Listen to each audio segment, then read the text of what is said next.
Yo, Yo, Jorge, what's going on, bro? hey, what's up? What's up? Hold on, I gotta connect to my headphones. Guys, give me just a second here. I'm getting our live set up.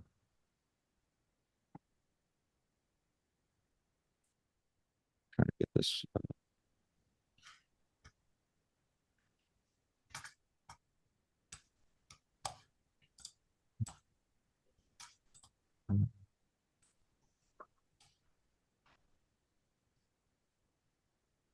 Should be over for a copy.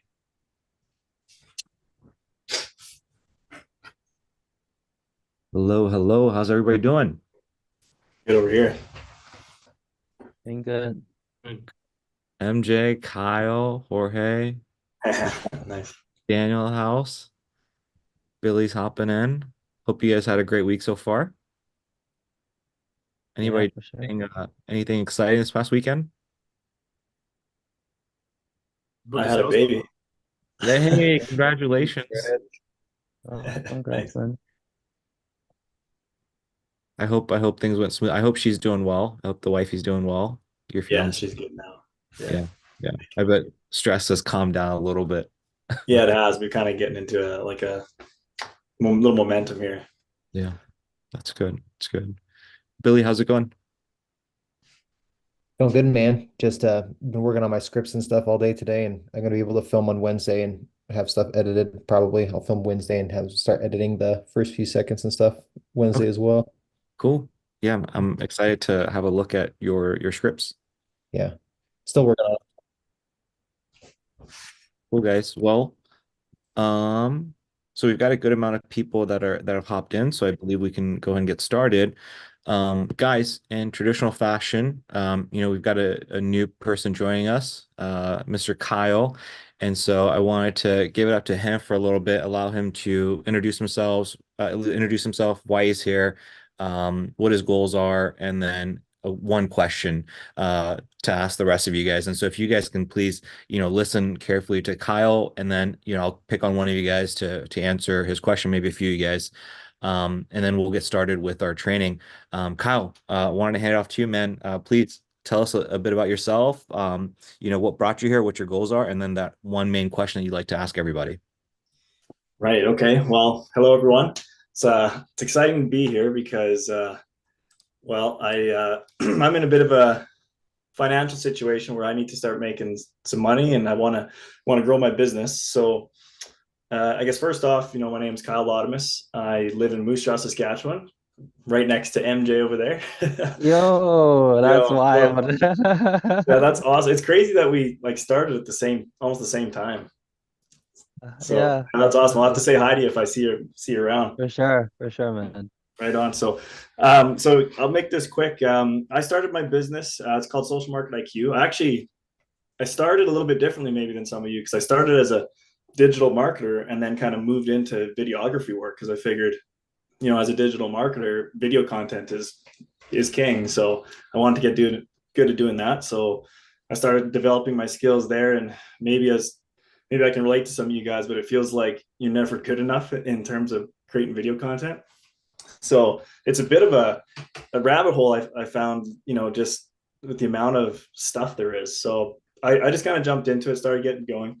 I'd say that I still feel like, some of my skills need to be developed there, but I think that, maybe that never ends.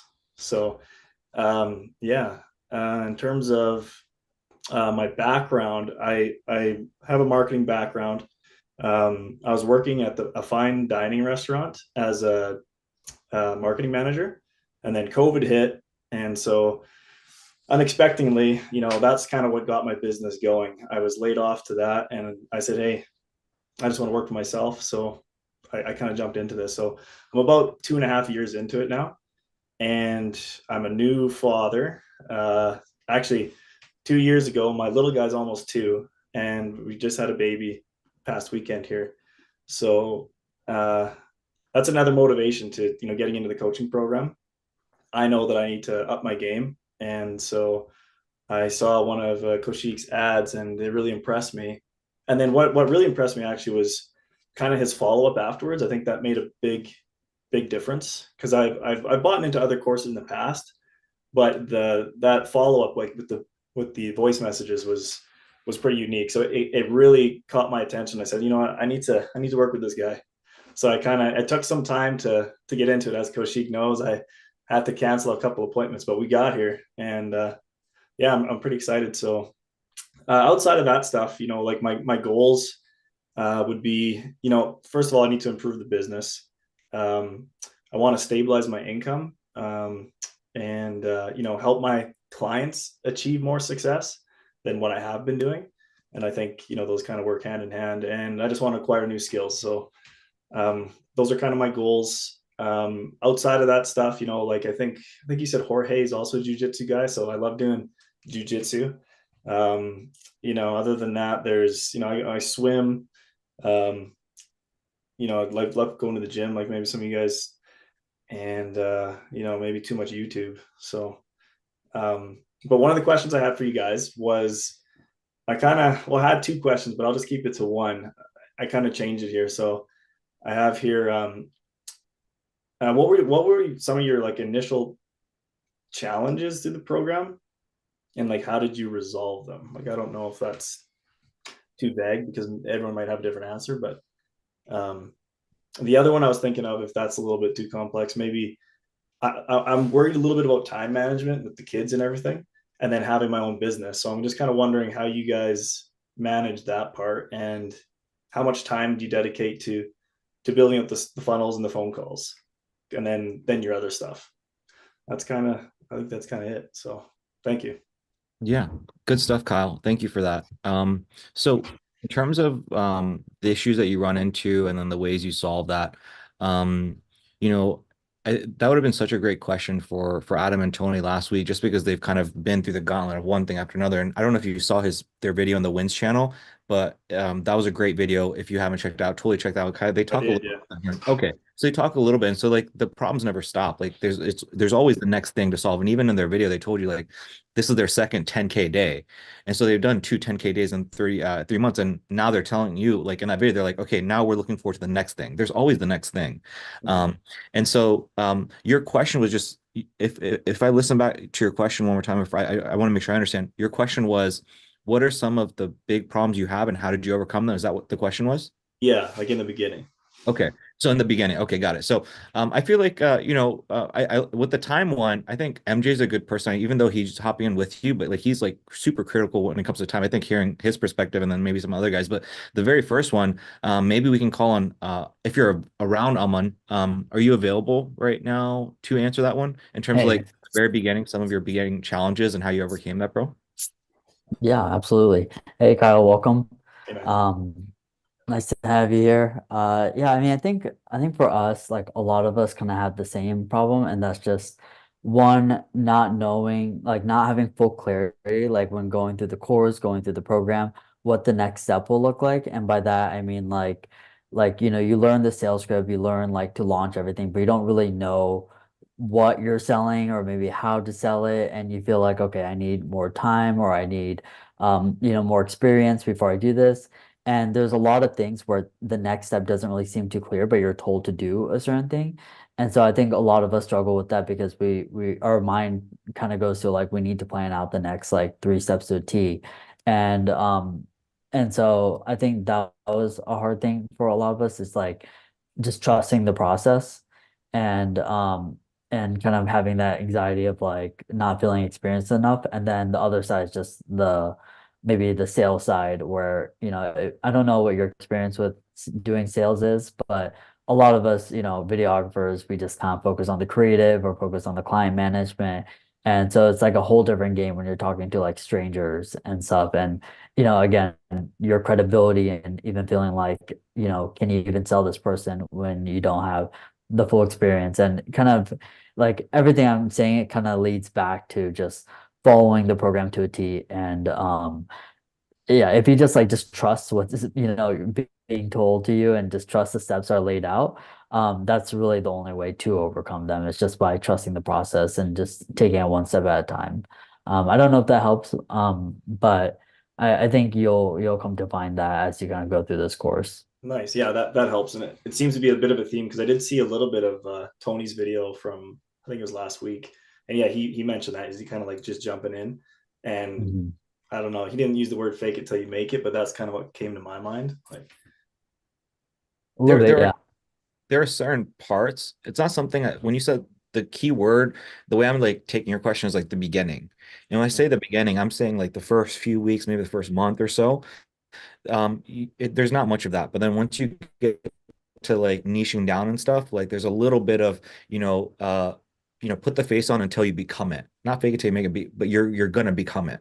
And so there's a little bit of that, and that's just the game of marketing. Like nobody's gonna book a call with you if they don't see some kind of results. They're always gonna book a call with you if they don't see, some of your videos, some of your content, right? So there's certain things you have to do just to get people on the call. Once you close a few deals, well, then you revamp your marketing. Um, so hopefully some of that helped in terms of Alman's answer of the very beginning stages. The big thing is I would say over and over and over for months and months, it's like just not fully knowing like what is ahead of you and having to trust the process. It's really hard to do that. And so that's a lot of why we do things the way we do when we introduce you guys and allow you guys to ask a question and have the wins channels to like reinforce in you guys, like, dude, the path is the right path. Other people are taking it. Might not make sense right now, but look at the proof, look at the proof, look at the proof. It's fine. You trust the process. It's okay. I'm telling you to put a blindfold on and do a trust fund. I got your back. We got your back here. And so it can be a little bit hard to do that at the very beginning. That's the big thing. And then it's just like work on the sales skills, right? If you can trust the process and then blind, like, kind of sort of blindly trust the process, just know we got your back. And then the second part is like the skill you want to build is the skill of sales, the skill of sales. And then I'll tell you one thing I've noticed with the guys is when it comes to niching down, like even last week with Billy, it's a lot of, I realize that, it can be a little bit daunting doing that whole part. And so what I've done is like literally just this past week, like I spent the entire week revamping that whole process within our Trello board to make it a little bit easier for you guys. And I'm getting feedback on that and saying people are saying like, oh, it's helped a lot in terms of like giving you that. So those are a few things that I've seen over and over again, a few patterns. You just got to keep showing up, trust the process, bro, put in the reps, and you'll be fine. In terms of time management thing, actually, I feel like Aman would be great for that. I'd love to hear MJ and anybody else's time. Like a lot of the guys, like Aman strapped for time. MJ is like got a whole crazy thing in terms of time. Billy's got a crazy thing in time. Nobody seems to have free time here. And so, we're all making it work. So, but Aman, do you want to maybe chime in on like, your situation, what you do for time management, man? Yeah, absolutely. Yeah, because so just so you have context a little bit on my situation, I still work a full-time job and yeah, building out my niche like funnel on top of that. So really just trying to get to like a break-even point where I can, actually leave. And I actually planned on leaving before and they, kind of waived this big thing on me until like June. But up until this point, I've been here for quite a bit of time, over like 6 months, um, and I had to really learn to manage my time with my full time. So I would say the biggest thing for me is I think one, you'd be surprised how far you can go when you have just an hour or two a day. If you just block out, like in the beginning, I just blocked out like 30 minutes and I'm like, let me just sit down for 30 minutes and just start building a habit. But you'd be really surprised within an hour because I think what it forces you to do, it's almost like in a way, I was thinking about this, like it's almost an advantage where you have to like cut out so much things when you're working on this stuff that it's like, okay, what's the most important thing? And I think if you can just work on the most important thing every single day, even if it's like 15 minutes, even if it's 30, like if you just make that habit of like kind of looking at all the things you have to do and just think, okay, what's gonna move the needle forward. Like in a weird way, it's kind of like I tend to make more progress that way because some of the days, like if I have like a week off, I almost feel like I sometimes get less done because I like think I have so much to do. It can get overwhelming. I'm like procrastinating where when you have like a time block, it's almost like you just fill that time and you're like super focused and you have to get things out quickly. And so that's like I would say like try to use that in a way to your advantage, just like to block out that time, really focus in.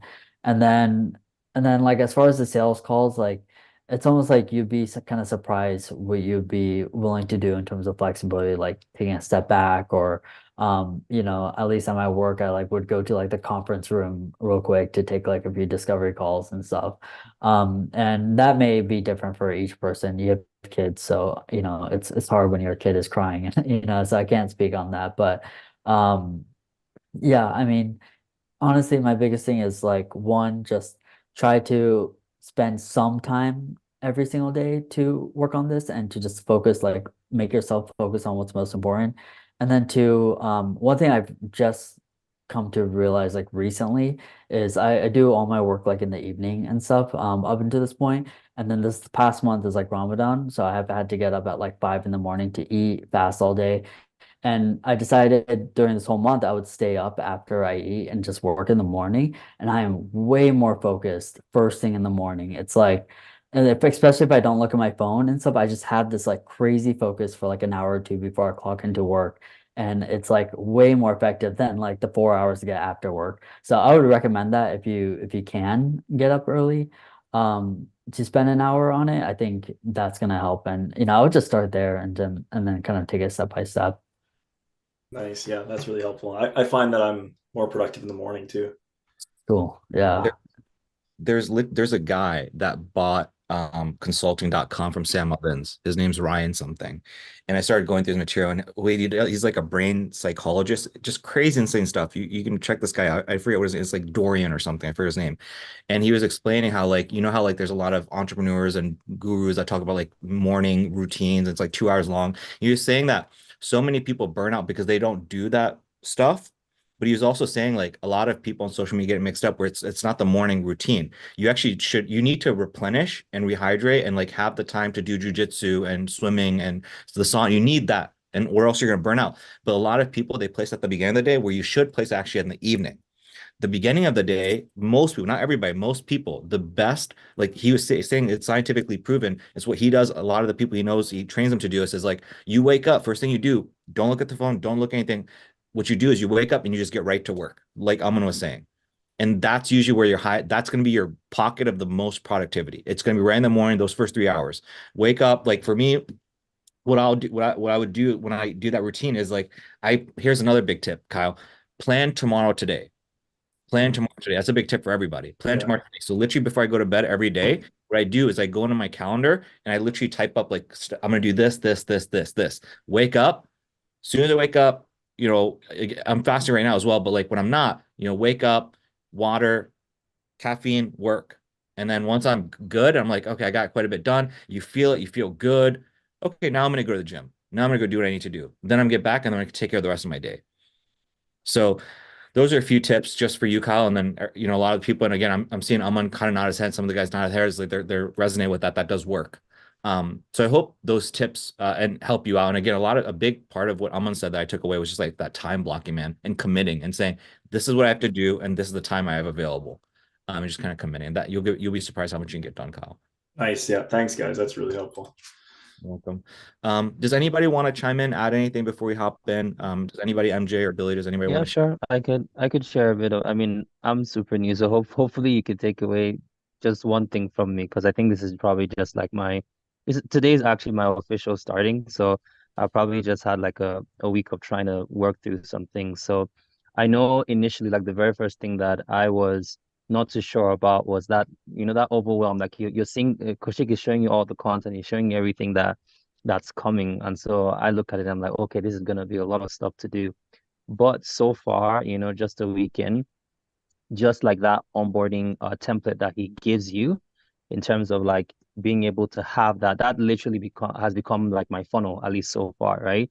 So I have exactly the beautiful thing is just knowing exactly what to do per the time. And that is it shaves off everything like in half in terms of what you need to focus on. So I get in there, I see the video, I see the task, and I'm doing the task, and I have nothing else to worry about apart from that document that's in front of me, and I'm kind of like just making sure I'm going through it.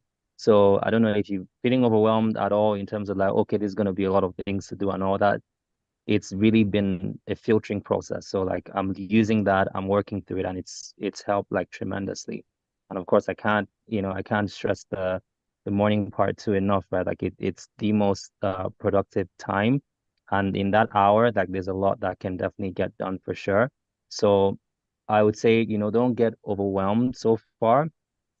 Just, follow the task, and they are laid out, simply enough to just follow. And so if you're just doing that, and you're like everyone has said so far, just dedicating the time, if it's in the mornings or whatever time you're blocking out, and then just following the task per time, I think you should be good. Nice. Awesome. Thank you. Kyle, are you familiar with what he's talking about in terms of like the weekly things? Yeah, like the I guess the course, how it's structured, right? So Like I just added something to the onboarding page. oh, you did. Okay. Yeah. Let me just see. I think I have it.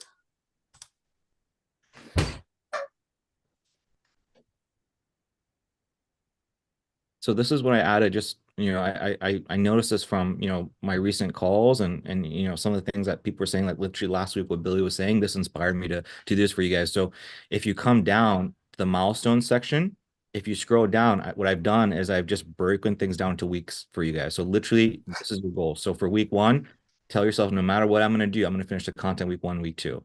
By the end of week 2, no matter what, I'm going to have my ads launch. By the end of week 3, I'm going to have 1 to 3 sales calls, bare minimum. By week 4, I'm going to have at least 3. And so you tell yourself like, hey, I have until week 7 to close my first, week 6 to close my first deal. So it really paces you. Like literally, here's my checklist. I must do this thing. And I think that helps a lot. That's what I'm Yeah, hearing. this is nice. Yeah. Yeah. So that's pretty much it, man. You'll be fine. You'll be all right. I know it's a lot. You'll be all right. Cool, guys. So thank you everybody for giving Kyle a warm welcome, and we'll get started now. So Kyle, you are up. And in terms of your question, so in terms of time management, we've actually drilled quite a bit with that. Regarding the VidLead versus Go High Level stuff, Mason, did you get a chance to read through some of this stuff, bro? No, I haven't looked at this. Okay. If you guys want to just chop it up, I mean, Kyle, if you want to chop it up with Mason really quick and just kind of update him on what's going on.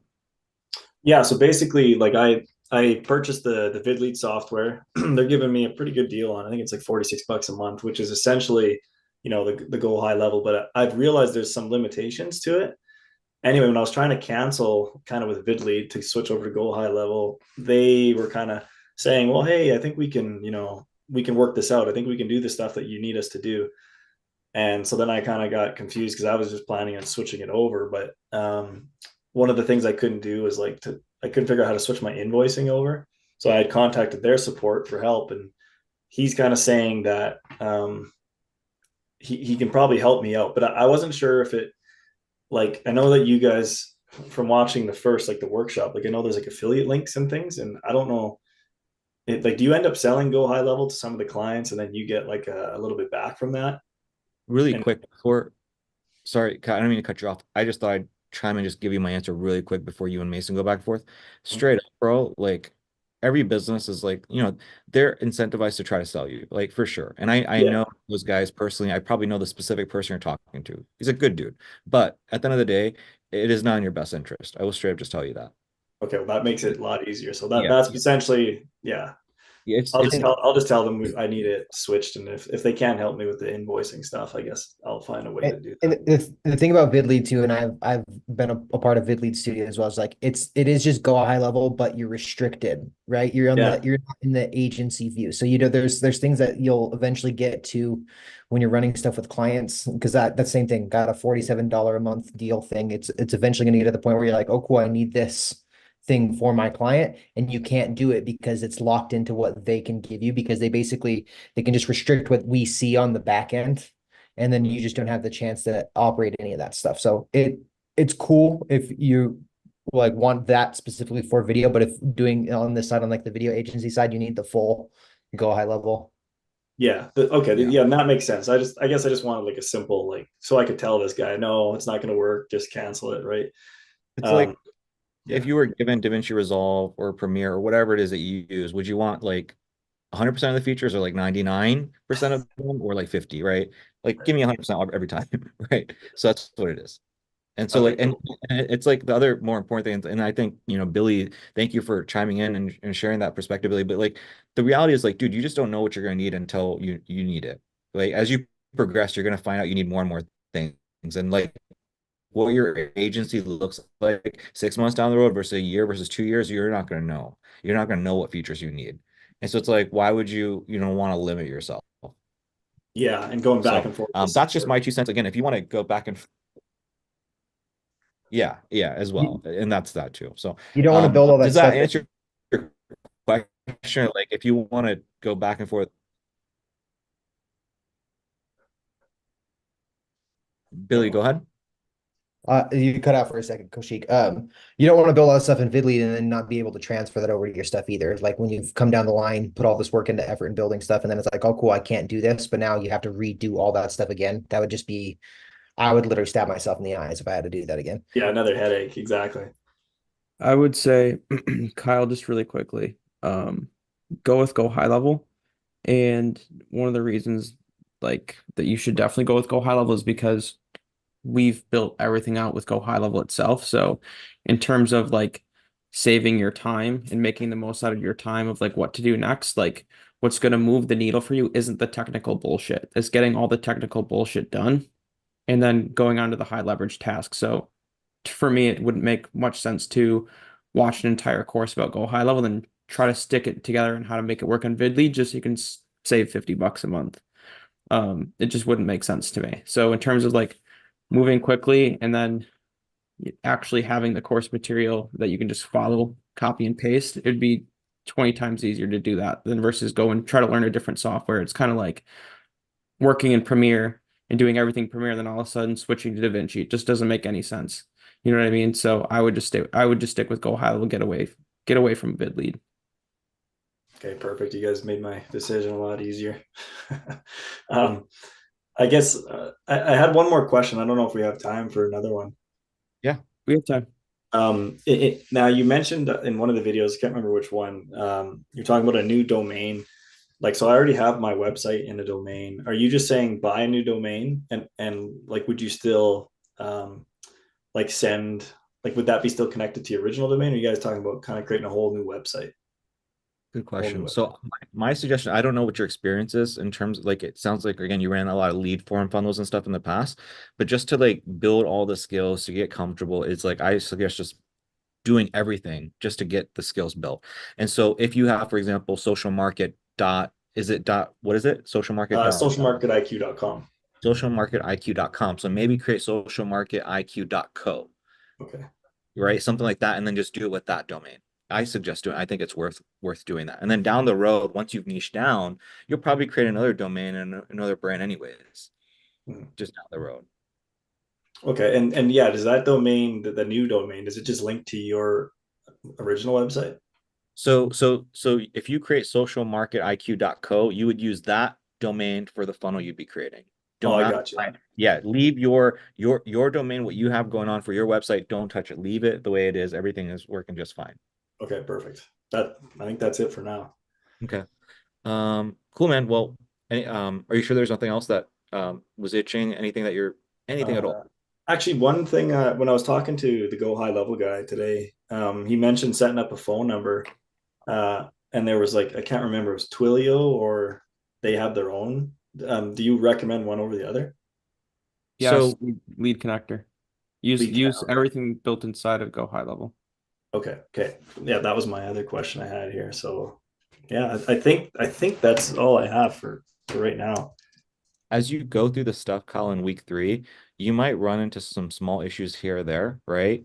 But everything in there, like for example, like what Mason said, like Mason put specific directions in there to use lead connector as opposed to like Twilio. And so he knows best. Like it's a system we worked on together. He knows like what you should be using and all that stuff. So I would just say follow those directions. And again, like I said, you might get caught up or have some issues here and there. And a lot of the time it's because of the user interface and just small little things here or there. If you do, if you find yourself spending more than 5 minutes, it's just not making sense, please like reach out and let us know, right? Create a Loom video, let us know, give us a screenshot so we can kind of help you get through that, because I know it can be a little bit frustrating. The next thing is like, also, if you want to, like Mason also, for a lot of the guys, what he'll do is he'll hop on a Zoom call, right? If you kind of find yourself like over and over frustrated, you're like, dude, let me just like hop on, just get this knocked out. Like Mason can do that for you guys. So I wanted to just bring that up as well. that's pretty much it, man, in terms of content week 3. Anything else that comes to mind, Kyle? Okay, awesome. When you're actually, yeah, this is just more kind of technical stuff, but when you're creating the image ad, I noticed it says like something about swiping up on the ad. Is that, I guess maybe later in the course I'll figure that out, but like I've seen ads on my phone where you don't necessarily swipe up on it. Like, so I guess when it says swipe up on the ad itself, is that going to like, is that how Facebook or Instagram actually functions? Like, will you swipe up and that'll take you somewhere? Or yeah. So we have 2 creatives. We have one that's for feeds and one for stories. And so the one that Okay, you're it's a story. referring to is the story one. Gotcha. Okay. I haven't done many story ads, so Yeah. You can also, I mean, that's why I've got it set up. I mean, to be evergreen, you just, instead of telling them to swipe up, you just say, hey, tap the learn more button or something. yeah. So Yeah. Okay. Yeah, just that's all I can think of right now. Just more kind of technical stuff. cool, man. Well, in that case, like if you have more questions, like, feel free to type them inside of the chat or in Slack.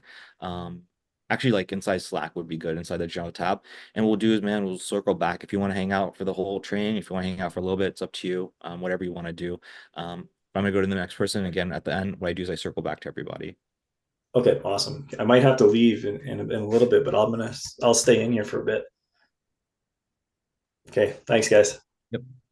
So, who do we have next? Dan, are you in here? Yes. How's it going, man? You alive? You surviving? You made it past the first week of ads? Yeah, but they kind of just went away, to be honest. Like I started on Friday, launched on Friday, and then I got 5 leads through Sunday, and then nothing now. Like all day today is nothing. So when you say they got away, what do you mean by that? Your definition is like the leads have not come in today? Is that what you're saying? Or Correct. are you saying like the leads are generated, but then they're not showing up? No, I mean like they're like the former. So like they're just not coming in at all. Okay. How much are you spending per day? 15 on each, so 30. About $30 a day. Yeah. Yeah. So sometimes what happens is, so this is an important lesson. I'm glad you brought this up. So sometimes what happens is you'll have like a down day. You'll have one down day, maybe you have 2 down days, and then the third day, what'll happen is like you'll get enough leads for like 2-3 days in a row, for example. So it's really the law of averages. So for me, what you want to do is you want to be looking at things in terms of like weekly. So you want to see of a 7-day period, what are things looking like? And that's going to give you an idea of like if things are fine or if they're not fine. I'm 99% certain everything is fine for you. Okay.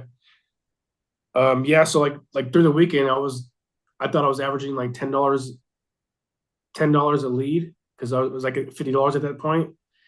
And then I had booked a call or a sales call for this week. I actually just booked one right now, another one, but this is like for e-commerce. So I'm gonna need I'll probably have a ton of questions for that. But yeah, so like that just brings me to my list of questions for this week is this girl Allie I talked to. I don't know if you heard the Loom. The Loom. The Pilates girl, right? Yeah, the Pilates Oh, girl. yeah. No, I have not. So like the main things was like she was saying how her husband is a Facebook guru, but like I looked at her on her, I don't think I remember seeing pixels on her website. Okay. I have to double check. But basically she has 2 locations, and the second location is going slow. Like she's finding it hard to retain clients there. And she has done Google Ads.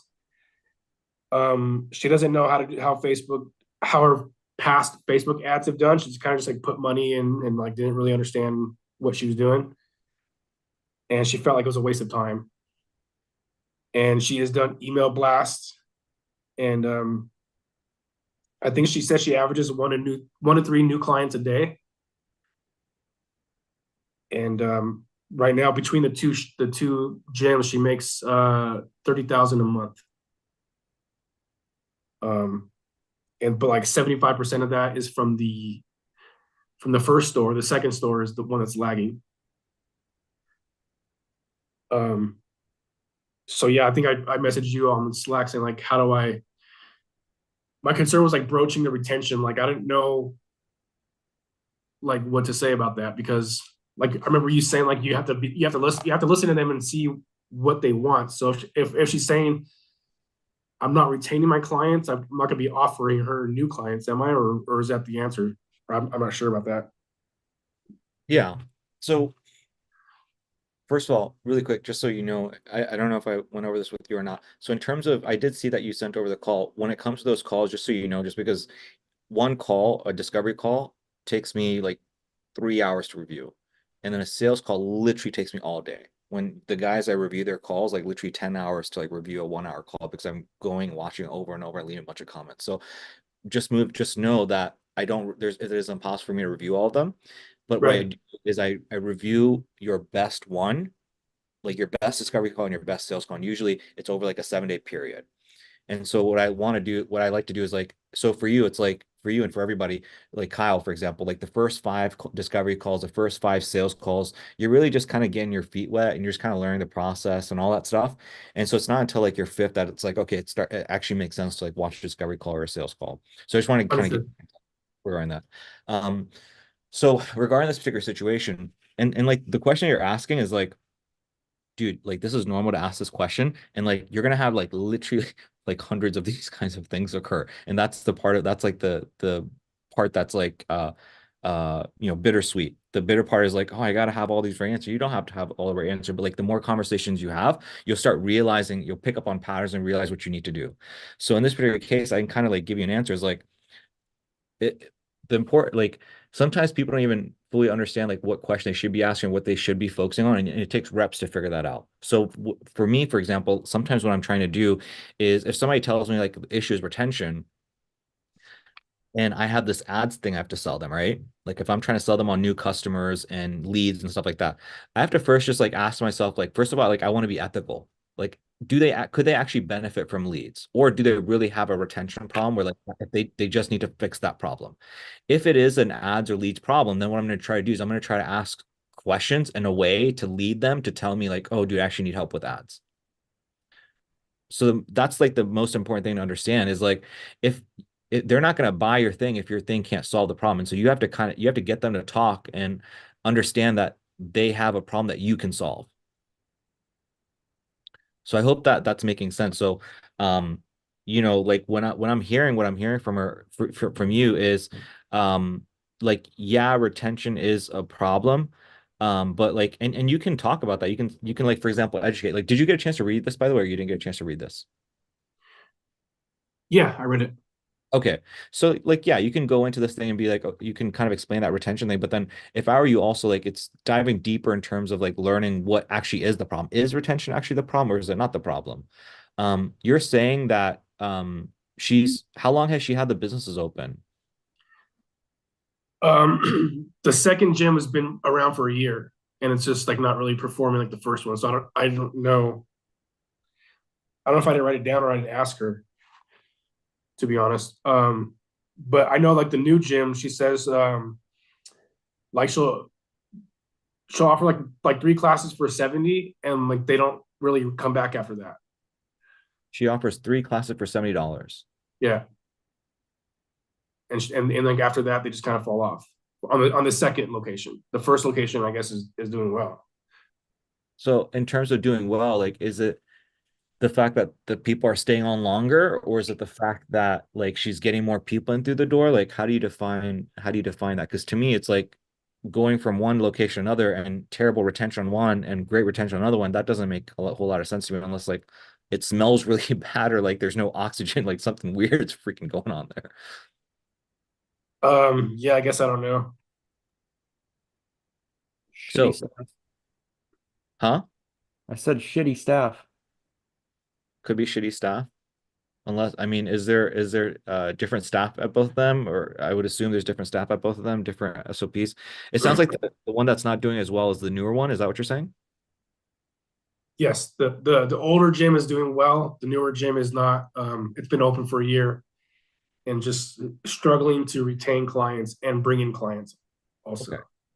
So yeah, I mean, what I would do, I mean, you gotta dig deeper, right? So like I'm asking you certain kinds of questions that you're telling me like, oh, I don't know the answer to that. And it's okay, but you gotta like be like, okay, why is Koshik asking these questions? I should be asking these kinds of questions so you can learn more. You got to keep probing and probing and probing. And here's maybe the other lesson is you keep probing and probing until you can give them an answer.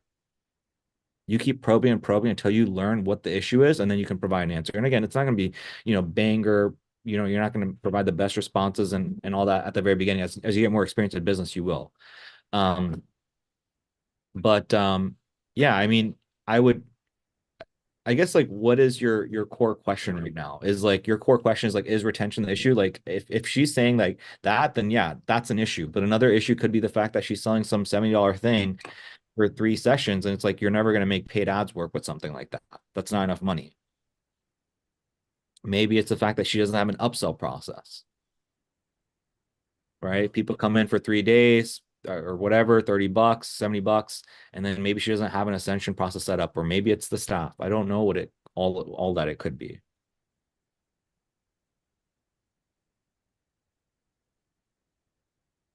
What is the like specific question that you have that I can answer for you, Dan? Well, my concern was like, honestly, I was worried about closing the deal. So it's like, I was afraid of closing the deal. That's kind of weird. But it's like, okay, so if I were to close on her, like, it's like, now what? Like, as far as, Don't worry about that. Remember that's that voice creeping in that's telling you that's where this energy is coming from, is like just being fearful of like what the hell happens now. Like you can't worry about that stuff. Okay. And I know that's me sounding short, but you got to trust that we got your back when it comes to that. Like we'll get you taken care of. Okay. But as far as like logistics, like setting over the contract, like collecting payment, and I guess obviously I'll be watching the onboarding video and all that, but like I don't know the steps, I guess. The steps of like collecting payment, or I was like when we get on the call tomorrow, she says, okay, she's in. Like, okay, now what? okay. So have you watched the sales training video or no? No, I haven't. I mean, I think I'm barely on like the week 3 of. I'm still in the week 3 of the videos. Gotcha. Yeah. So week 3, towards the bottom, there's like my sales script and sales process. Also, I suggest coming in here and watching this. I think I might have gone over this with you, but this right here, this post on January 9th, make sure you give this a watch. So you can either use this sales process or you can use the one outlined week 3. This is definitely a better one. January 9th. It's Okay. I'll just copy and paste it right here for you. Copy.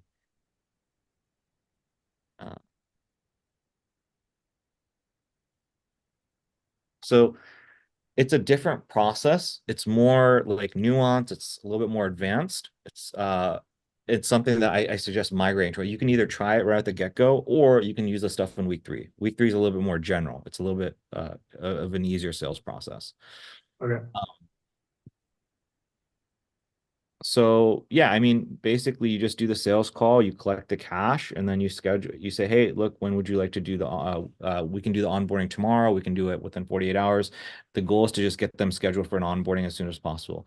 Then after that, you can reach out to us, and then we'll kind of walk you through the next steps of doing the onboarding. And for the onboarding, really, you're just copy and paste. You're basically modeling your experience with me, very similar to that. It doesn't have to be perfect. You're just getting a rep in, man. You're just getting a rep in. Don't stress about it too much. Okay, so then collecting the cash, you use Stripe? Is that I don't know what you use?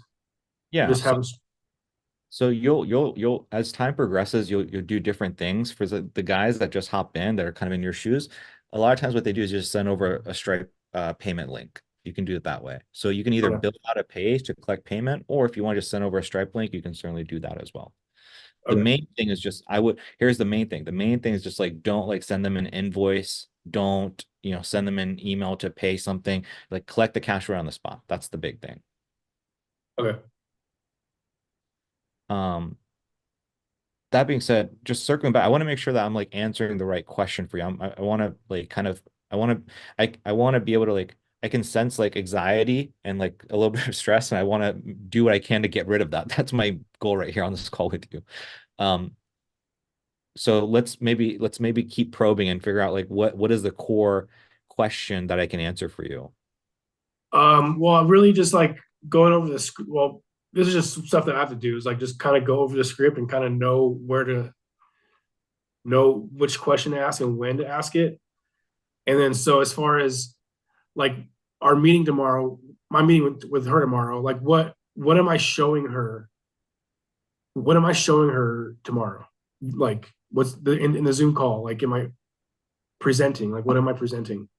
Yeah, man. So love you to death, bro. So I know I don't mean for this to sound short, but you got to watch the content. The content tells you everything.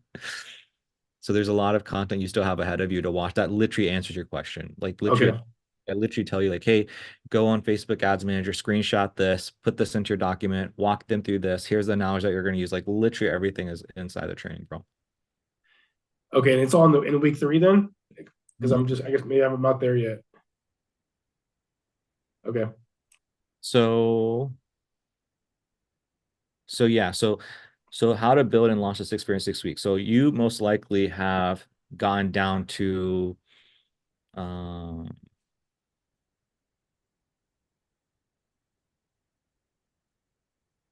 you're probably like here, how to convert the discovery call into a sales call. And so you've probably kind of gone through some of these scripts. Maybe you watched Yeah. 3 videos. And so you're getting like familiar with the discovery call. And like how you're feeling right now, like it's completely normal, by the way. I would say around the 10th discovery call, like things start to feel like, oh, I can kind of do this in my sleep. And then so what awaits you, and you watch this one, how to book the maximum number of sales calls. Um, Yeah. do not worry about this video, what to do with unqualified leads. That is a no. That's only for the guys that take the course. It's not for you guys. This does not apply. Um, how to prep for yourself. So this is literally, so a lot of the stuff that you're asking me, Dan, isn't here. Okay. So this lesson right here, it's a little bit dense. Watch it double speed, maybe watch it back twice, and this will help you prepare for that sales call right here, this video right here. And then this one is a really simple video. It just like gives you the SOP of like, hey, reach out to them the evening before to make sure that they show up. And then when it comes to the sales call, so I've broken it up into, 5 stages, stage 1, 2, 3, 4, 5. And so I kind of give you like an overview in this video. It's a quick 2-minute video. And then this video, I kind of give you like a real life example. Like, so, and this is a real life person that Aaron Sawyers, I believe, closed. And so this is a medical spa, and I'm just like painting like her, like here's her age, this is what industry she's in, this is what I've learned from her, all the stuff. And then I go through each of the stages. So stage 1 is ammunition. So stage 1 is get ammunition. Objective 1, objective 2, objective 3, objective 4. So I go through like here's how I'd do objective 1, 2, 3, 4. And then I'm going to come into stage 2 and I'm going to present my demo. And presenting my demos, there's 1, 2, 3, 4, 5 objectives in that. So step by step, I'm sequentially like helping you go through this whole process so you can kind of see what that sales call should look like. And Dan, dude, like, don't stress out. I know I'm telling you this, and you're like, dude, I'm gonna fucking stress out anyways. What I'm telling you is like, try not to. Like, understand, dude, like, you need a lot of reps of this. Just do your best. Do your best, and understand you're gonna fail forward. It's okay. Just get the rep in, and the next one will be better, and the next one after that will be better and better. Just keep getting better. It's funny because I just had one right now and it was worse than the first. It was a discovery call? Oh, yeah, you haven't had a sales call yet. Yeah, it was a discovery call. So I have 2 sales calls tomorrow. But this one, it was just like I just found myself like fumbling and stuttering a little bit and like a lot of ums, and I don't know, I was just like snap out of it, dude. So, okay, so here's what I will say. Maybe I shouldn't overgeneralize and say it'll get better and better. Daniel, here's what it looks like. It doesn't go like this. It goes like this. Got it. Okay. And so part of it is like going like that, but then the other part of it is like I'll be honest with you, when you get like somebody that's a little bit higher in terms of like sophistication, who's got like more skills, yeah, you're gonna get tripped up. So it sounds to me like she's a little bit more experienced, and so you got a little bit tripped up, and that's okay. That's normal.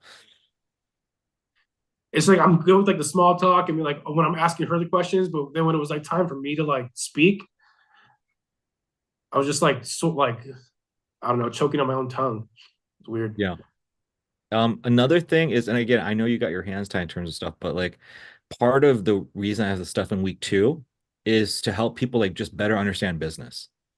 Because like if you just like understand business fundamentally, then it becomes easier to have a conversation. If like, it just becomes easier to know like, oh, your issue is leads. You have a retention issue. Okay, well, you have sometimes you if you see that somebody tells you a retention issue, you just go deeper and deeper and ask more and more questions to see like what they mean by retention, if it actually is the problem or not. And that comes with like experience in business. Okay. What I'm trying to say here is like it could be worthwhile to skim through the content in week 2 again. I'm not saying this is the best use of your time right now because you have the 2 sales calls to prep for, but maybe in your downtime or when you're driving, it could be beneficial to just like listen to the stuff. It could be beneficial to do that. Okay.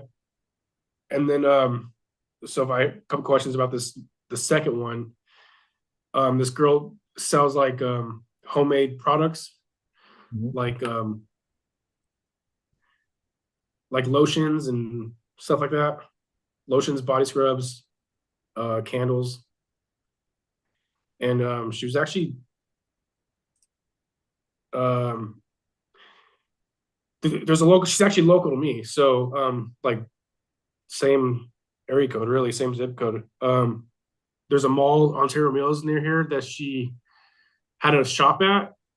She actually had a store there for 2 years, and then she closed it, and then she moved to a different one, and then she closed that. But she's like, I'm thinking the overhead was too much. But she has a right now she's her past experience for like $5 a day running ads. Again, she didn't really know what she was doing. And then right now her monthly is about 4 to 5,000 a month. When she was in a location, her biggest month was 30,000, and that's her goal, is to get back there. But this is like e-commerce stuff, so it's not brick and mortar. So I guess that was my concern, is like, am I too? So I remember you were opinionated on e-commerce, like take it, don't take it. I thought maybe, I don't know.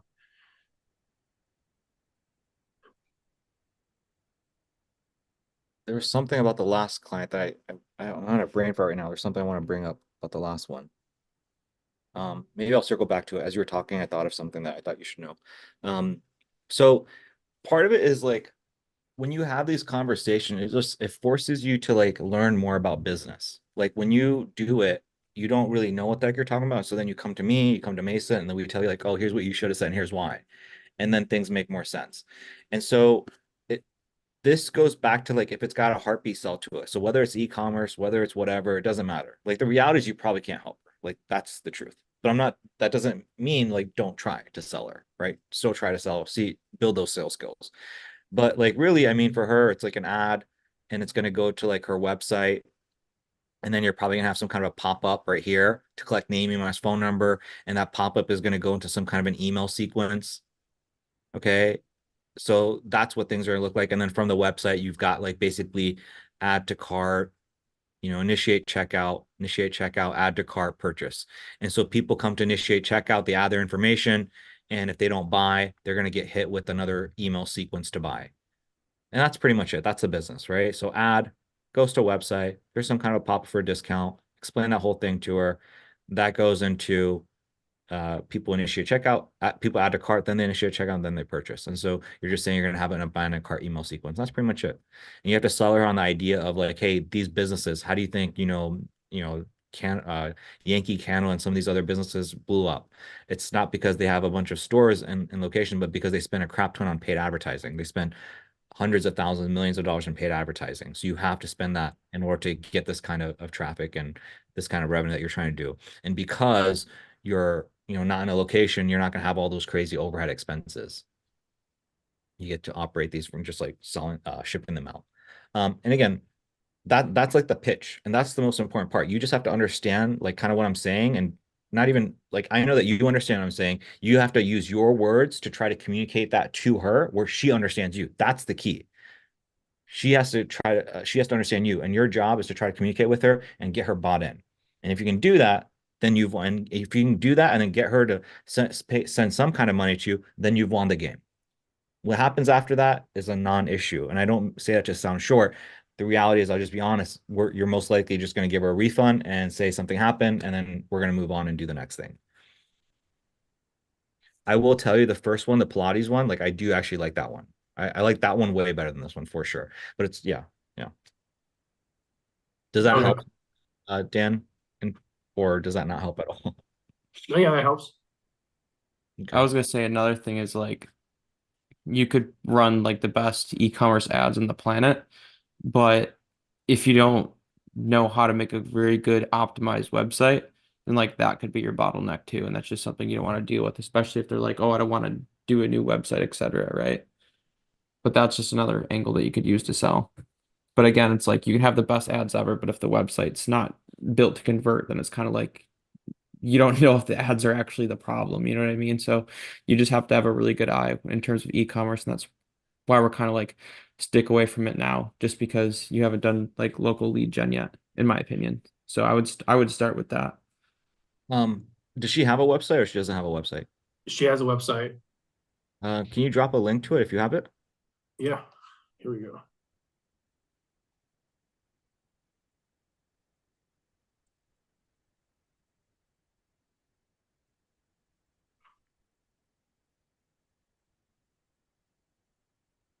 All right, it's in the general community. Yeah, man, that is trash. That is Yeah, but she said she was doing 30,000 a month, and she's at 5 right now, 4,500 probably average. I would imagine like 90% of her sales are from the in gym or for the in location though. That's the only thing. Wait, so she was doing 30,000 at her peak. Is that what you're saying? Yeah, when she had a spot at the mall. And when was this? Probably 2021. And why did she leave? Well, I think that was 30,000 was her peak, and then I think it just kind of went down, and then she wanted to regroup and like get her website together. So I think she knows her website's trash. But why did she leave? She left why? To focus on getting her website together. This is what she was telling me, and Another social lesson. media. So another lesson. This is super crucial, Dan. I don't mean to cut you off. When somebody tells you something, you go deeper, you probe. Just like I'm not letting you go. You probe until you get the right true answer, or else you cannot do the right thing, right? You can't actually like sell them. So, like, why do you think she left? Why do you think she left? Well, I don't think she was making money. Probably it was probably hit 30,000 and was just that was like her best month probably, and then just went down and down and down.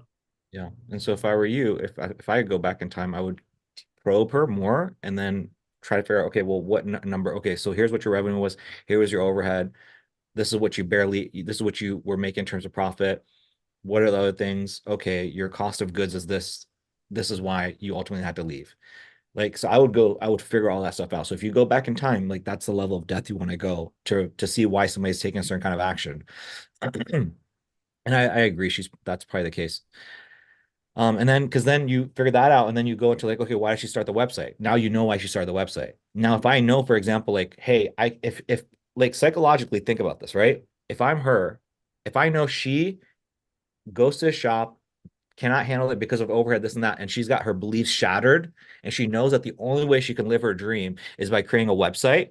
If this is what she's clinging on to, think about how powerful you have of a sales angle. You're literally telling her you have the life, her balance in a life of like this website. If you don't know that, then you can't sell her on this shit. Does that make sense? Now that you know that this is what she believes that her website going online is the success, like is the key to her success and living the dream of her life. Now you know, okay, all I have to do is pit her website up against another website and show her why this other website is working. So maybe you want to write that down. That's what I would do. Going in, I would show her like, here's your competitors. Here's what they're doing. Look at yours compared to them. Make her feel like shit, kind of, but also like educate her. Make it like an enlightening experience. Like, this is what we would do for you. So, I know we spoke about ads, but the truth is, if I run ads here, it's like hitting a brick wall. And Mason was kind of explaining that to you. It's like, this is the ad. This is the freaking brick wall. No matter what, nobody's going to go through it with what she's got going on. I can't even freaking see this shit. Right. And so, it's explaining that kind of stuff to her and getting her bought in. And I think that would be an easy sell for her. Like, so I would sell her probably on like revamping her website and then setting up ads, creating the creatives, driving that traffic here and help her make sales.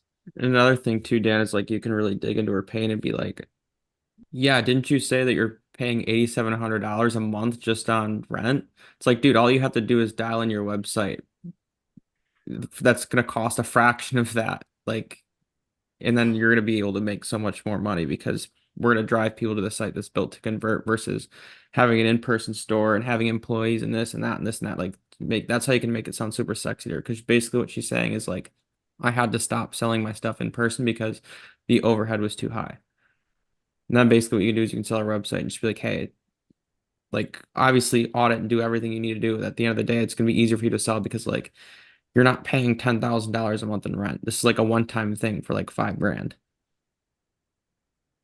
You don't have to continuously pay over and over and over and over for this. You should be like, damn, like that makes so much more sense. There's no pop-up as I'm here. Um, there's obviously no pixel. She probably doesn't even know what that is. Um, so I think you got a lot, man. I think like what me and Mason have gone over with you, man. I think you have a lot of ammunition you can go into this call with her with. You Yeah. should. I mean, your worst case is like selling on a website, dude. If you sell her, yeah, that's like literally your worst case is being able to sell her on that. So then if I've selling our website, just like outsource it and collect some of the money. I love you, Dan. Don't think about search delete at all. You are banished from thinking about how to get people results until you close. We will talk about game results later.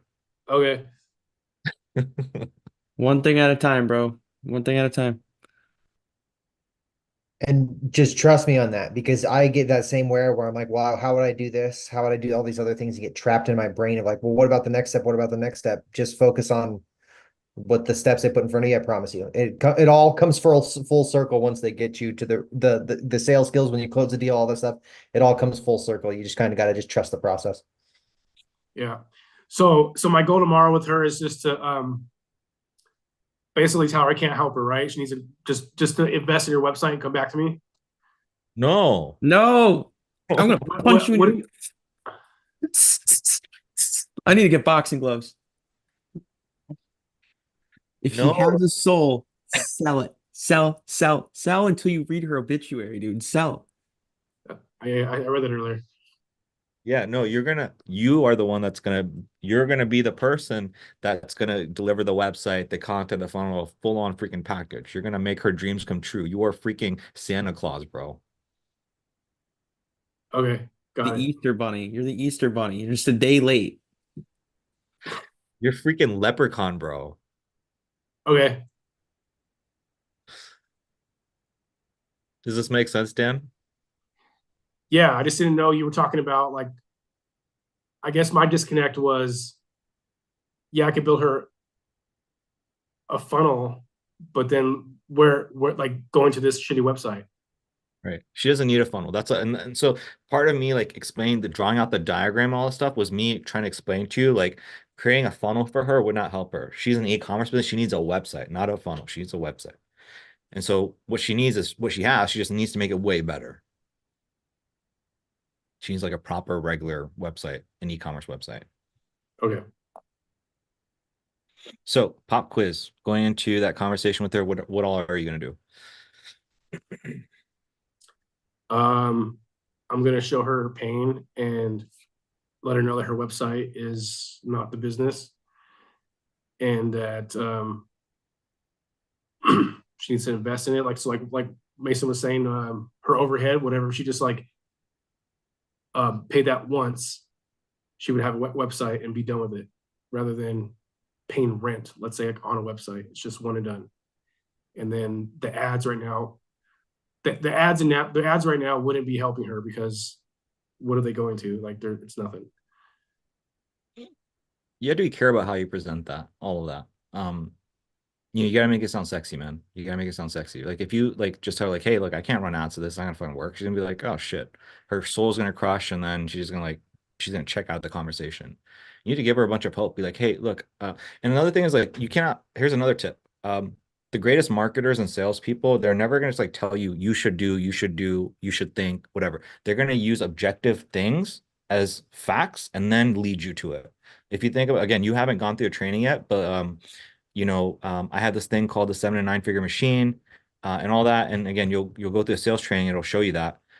but like I'm using like all these other businesses examples. I'm saying here's what Red does, here's what Apple does, here's what Tesla does, and because they do that, we do that in our business. And guess what? You follow these businesses and you went through my funnel. So chances are we probably know what the fuck we're doing, and therefore you need to do it too. Does that logically make sense? Yeah. Big companies are doing it. I'm doing it. You went through my shit, so therefore you must do it too. So therefore, what I'm saying is you can't just be like, yo, your website is trash. You got to go and be like, here, look at your competitor. Look at your competitor. Do you see what they're doing? Have you noticed a pattern between this website and this website? Yep, there's a pop-up on both of them. Are you noticing the aesthetics with this one? Or yeah, this is called they're using what we call Shopify, and they're using this type of Shopify store. What else have you noticed here? And now she's gonna pick up on, she's like, fuck, these competitors are doing, like, these competitors of mine, they've got the business of my dreams. I'm sold, I'm hooked on that thing. Now it's like, okay, here's what we must do for you. Is there anything she can retaliate with? Because she's fully bought in to what you've shown her. You've shown her the competitors are doing this, so she must do it too.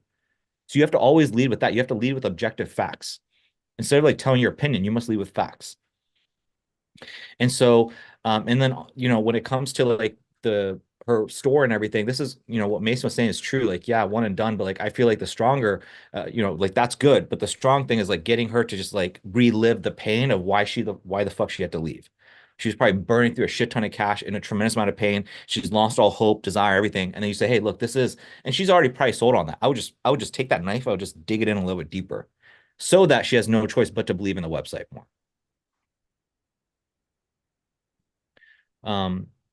Is this helping a little bit, Dan? Yeah. If I were you, I've already, if you need to replay this part of the conversation back, but I went over the content you need to digest. Digest that content. Have fun with this, man. Have fun with it. There's a lot that you're going to learn from her, and there's a lot that you're going to learn from the other one. View them as learning lessons, man. Okay. Thank you. Welcome. Anything else that you got from us for us, Dan? No, that's it. Okay. How are you feeling? You seem like super uptight at the beginning, and you seem a little bit like you had like 4 shots of tequila. You look a little bit better now. Yeah, I guess yeah.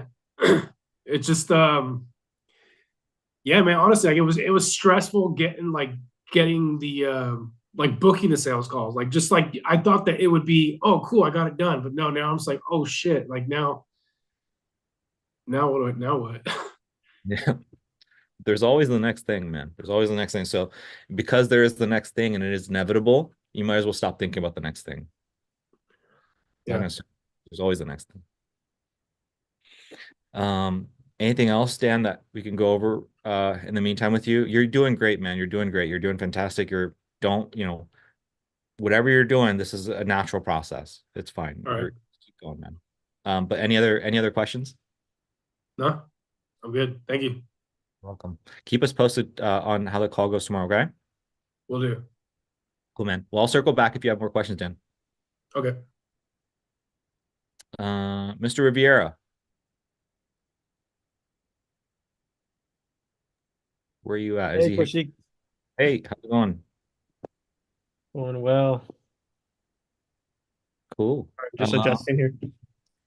So am I in the right place in terms of like understanding what's going on like with my answers? Oh yeah. Yeah, you're on par. Yeah, I got your voice message too. Just the more natural type of I sent you a link to my document of like what the automation says, like post, scheduled or post booking in the calendar and stuff. So you can always check that out when you have time. But can you give me your KPI sheet first, actually? yeah, I'll send that right now. Actually, File, sure. I should probably have it here, right? Yeah. All right. Sent you that.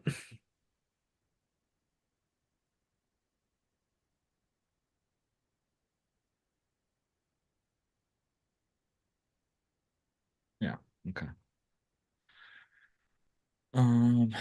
So when did we launch ads? The 27th of March. Okay, 27th of March. and then $30 a day.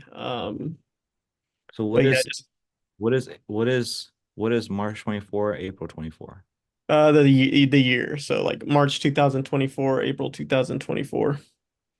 So March we spent this much so far. March we spent $125, and then April we spent $20 so far. Yeah, Yeah. cool. So far we have 32 link clicks. Yeah, I get a lot of link clicks. Got 2 leads so far. There's a transition in the month, so like one in the later end of March, and then we just got one this morning. So, and this is important for everybody, is like the way these are set up, you have to kind of manually come in here sometimes and do this. So you got 2 cost per book call. So this is 2 divided by 32. So this is a little bit low for sure. Same thing with the link clicks. Kashyyyk should be 35, I think, right? Yeah. Good. Let me double check. Okay. So the 2 that you did book, did you like based off of their email and stuff, like are you sure these are business like dentists or no? Do we know if they're like funnel hackers or So the first one I didn't really know because I only go off full name and email. So maybe I should put like, are you a practice owner, or maybe a website link or something. But for the most part, no, I just have full name and email. And I did kind of look at their phone number, or sorry, phone number too. Looked at their phone number, their email. The second one, yeah, it came out. I don't know if it for sure was her, but it did like show a bunch of stuff, like based off her area code, based off her full name, dentist in that area. So I'm most likely guessing the second one was. First one, I don't really know. He just kept asking for my address, which was kind of weird, but he's like, "Where's your address?" And then I'd, be like, "Oh, we're in," and I kind of gave him the county, and then he's like, "I need to know where I have to walk in or something," or I don't know. I think the dude thought he could just roll up in my office, and that was the discovery. But so really quick, yeah, I'm gonna ask you a series of questions, Daniel, just to try yeah. to get the core of this. So this one we feel is very confident this isn't an actual dentist owner. This one we are not sure. Yeah, exactly. So the more recent one, I was pretty sure that was a dentist. Okay, so this is fine technically still. I do think this is a little bit low. Mhm. So what this is telling me is that, I mean, okay, I'll ask you, pop quiz, what do you think is going on? I mean, maybe just the calendar page just isn't as enticing as it could be because there are link clicks, so I'm getting people there, eyeballs there. I did send you the link to the you should have the link to the calendar and then the all that. But yeah, I think maybe going in a little more deep on this probably would be nice. So I'm just thinking maybe there's something about it that kind of turns them off. And I'm always trying to think like, okay, well, if I was a dentist and I popped open this and the ad was good enough to convince me to click, like what would be my hang up? And maybe it's just like not enough media. Um, not enough pizzazz. I don't know. Something that says credibility. Maybe that's the root core. But I'm only speculating in my head, kind of going through my rotations and processes, but maybe there's something I'm missing. Yeah, so I just revamped this stuff in Trello, and I can maybe delete yours and add you to this one, but like I'm going a lot more in depth in terms of certain stuff. So Mhm. I'd like you to give this video a watch, which is like the video on market research. Mhm. Might be worthwhile just to do this. Mhm. And when I say market research, I'm just talking about like what does the ad need to be, the offer need to be, all that stuff in terms of marketing. Because when I look at something like this, and your situation is similar to Jorge's situation, very similar, is if I get a bunch of link clicks and I'm getting people over to a page and people are bouncing, oftentimes it's the offer. Like the offer is good enough to get people curious. I don't know if you've ever done that. Like think about your actual natural human experience. Like haven't you ever seen an ad where you're like, oh, and you click on it and then you go to the thing, and you're like, no, fuck that, I'm bouncing. Yeah. Because it's not compelling enough. It's enough Mhm. to get you curious, but it's not compelling enough to get you to book that Mhm. call. So Mhm. one thing you could do is, and I went over this in that video, which is like reaching out to your dentist, and I know she's a little bit tricky to do, or I go over other methods where you can literally just find all the dentists in your area, Hmm. a scraping list together, and just do a freaking round, walk to all of them, and literally just like say, hey, look, I'll offer you free content. Let me just ask you some questions real quick. And so again, I go over my SOP and all that stuff here.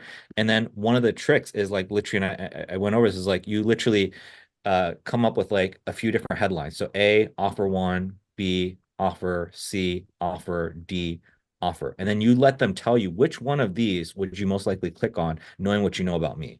And if you go to 5 different dentists and they all say this one, or if you have 3 here and then you have 2 here, well, then you know this is most likely your headline, this is your headline.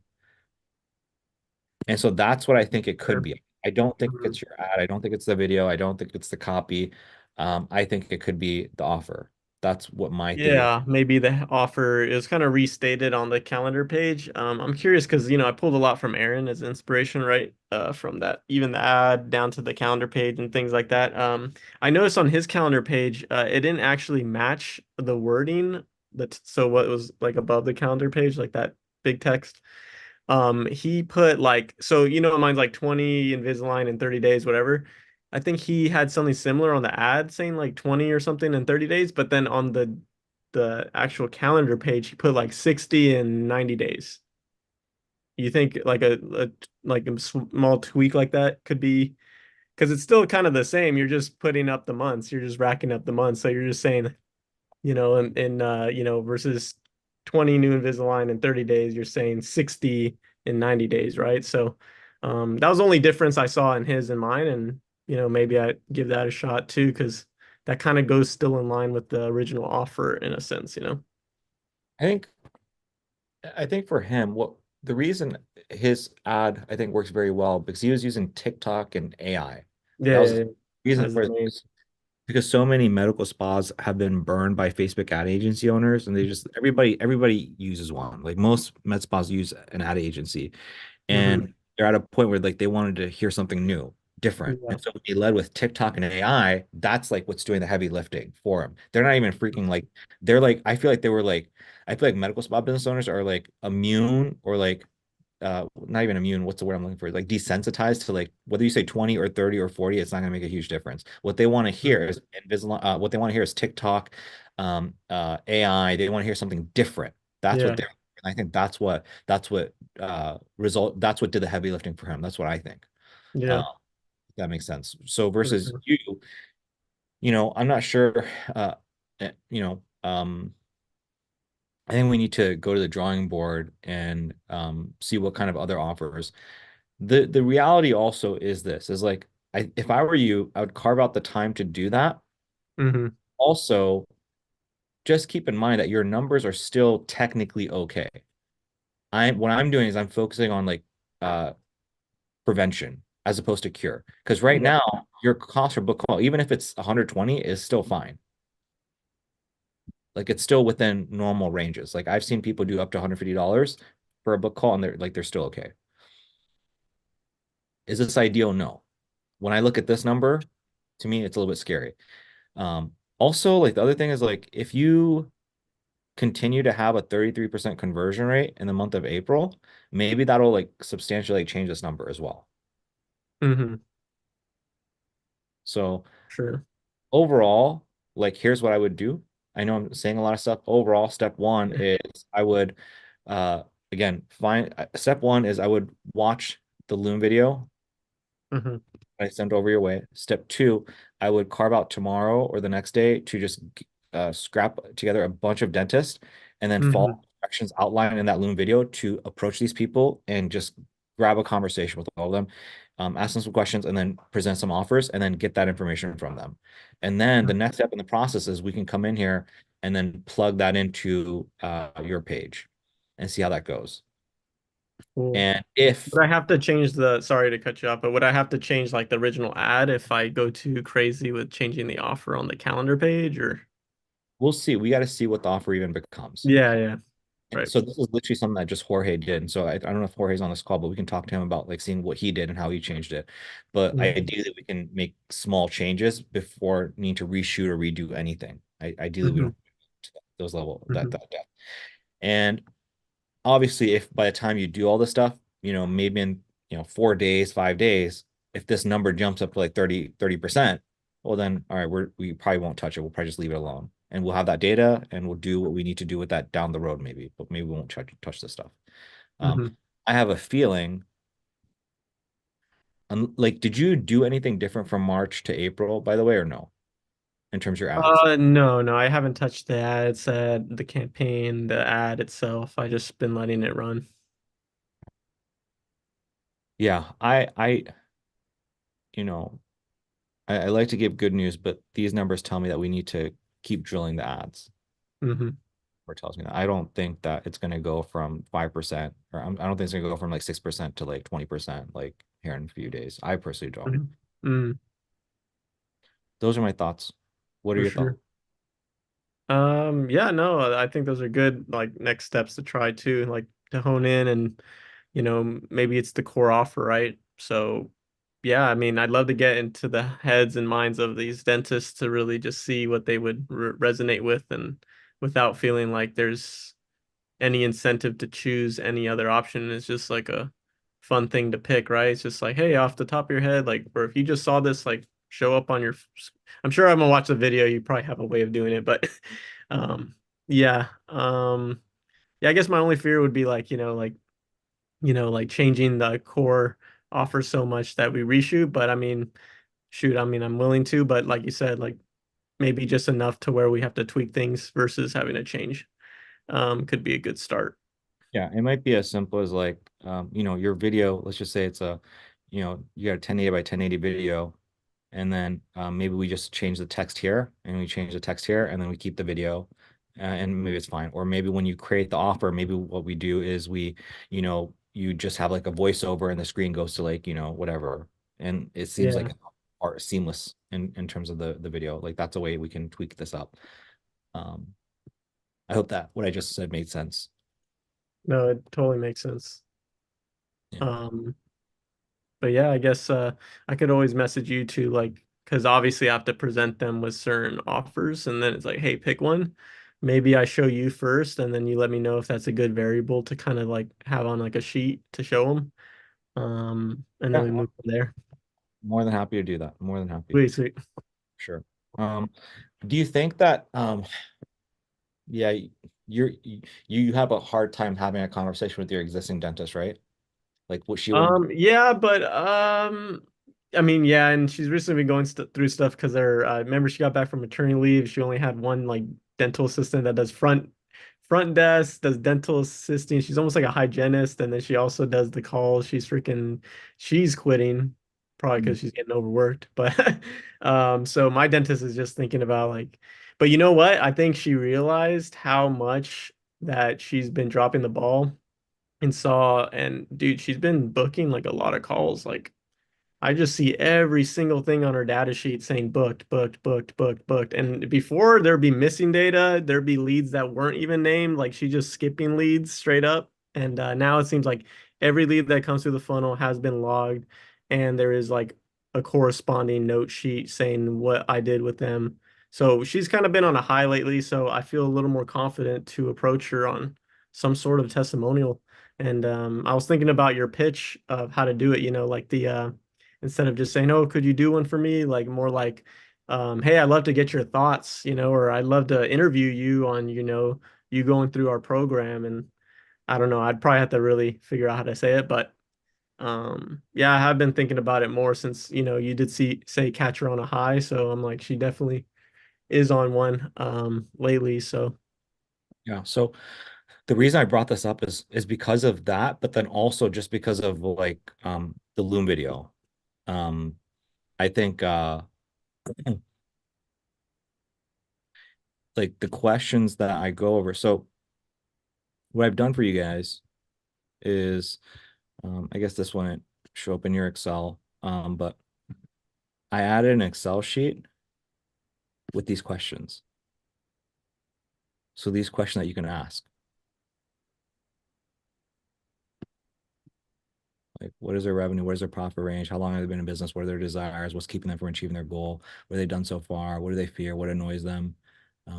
If you saw an ad from an agency, which one of these offers? This is what I was specifically speaking about. So you kind of like lead them to answer that main question for you. Yeah. So this is why I brought that up, is like maybe she could be a good person you start with asking the question because she already Mhm. knows you. And then you remember how you said, like, you literally just asked me, said, Kushik, what are your thoughts on me creating some offers and running it by you? It's like, run it by me for sure. But then what if you run it by her first and then run it by me? What if you had a conversation with her first and then said, hey, Mhm. Kushik, here's what I've learned so far, man, and here's what I think the headlines should be. Here's kind of what I test out with her. And then from there, now we can go to these other dentists and then speak even further. It's Oh, going to dang. be easier to That's have the a next level. yeah, because it's gonna be For easier to have sure. a conversation with her than it's gonna be to get like your foot in through the door with these other dentists where, let's be honest, you go into 10 dentists, how often are you gonna get that dentist right at the front? You probably have Yeah, to they're schedule usually out a call. working. Yeah. Yeah. You probably have to schedule out a call and it's gonna, it might take a week. So if she's there, low-hanging fruit, we might as well go in and get some research with her if possible. Yeah. Yeah, for sure. Would that be something you could frame with a video testimonial the same day, or you think that's something that I should separate?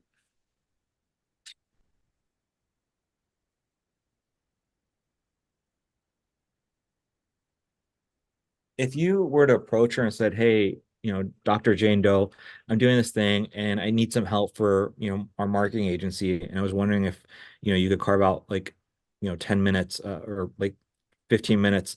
This is something that we're really trying to get up and running. Is that something you could help us out with? If you led with that angle, so there's that angle of like, help me, Riviera. The other angle is, hey, you've done such a great job. I'd like to, shine the spotlight on you. Which one of those two do you think she would go for, knowing her personality? Um,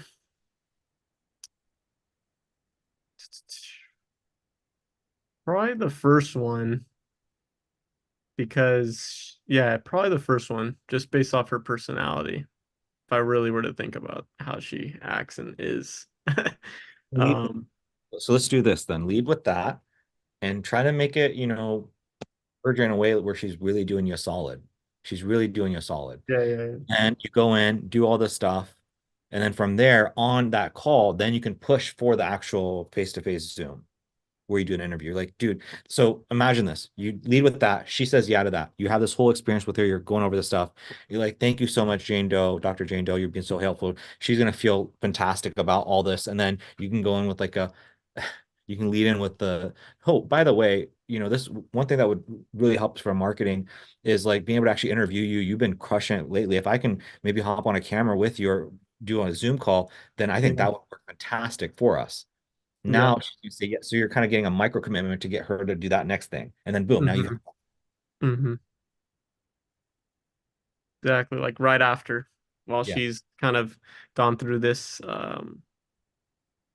basically all these questions, right? yep, This is what I would start with, right? And then kind of frame it that way to kind of yep, while she's kind of talkative and all that. yep, exactly. See, so two birds with one stone. Cool. Yeah, no, I've been taking notes here. But yeah, I didn't even know you had all this and made all this, so I'm definitely gonna have to figure out how to get a hold of that. I think it's in your sheet, right? The new sheets. I could just probably copy and paste it to my current one. Yeah. Yeah, this is in the news sheet. So if you just download the Mhm. news sheet, you'll have access to all this stuff. So let me know if you have an issue trying to get this, and I'll get this over Mhm. you. Cool. I mean, I can honestly just screenshot this and send this over just to be safe if you have any issues. Sure. Sick.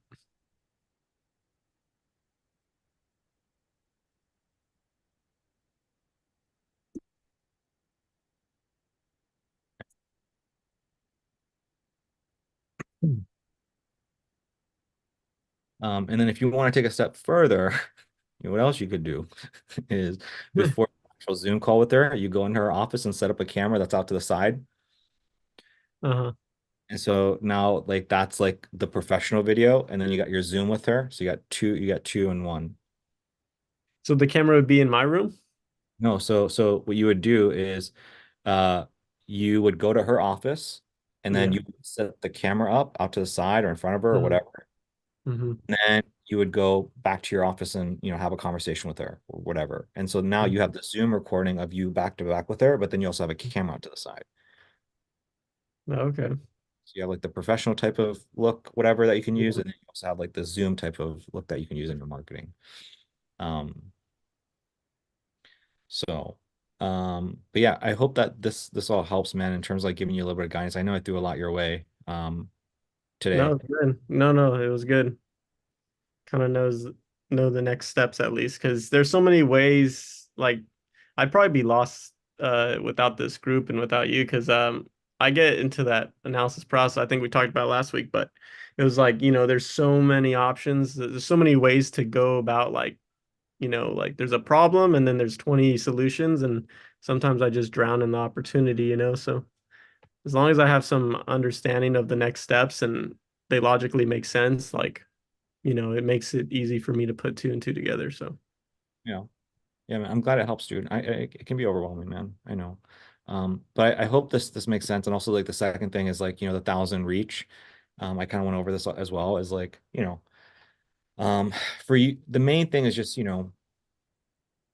we just got to get these book calls consistently, predictably at a good conversion rate. That's it. Once you do that, then we can chill for a while.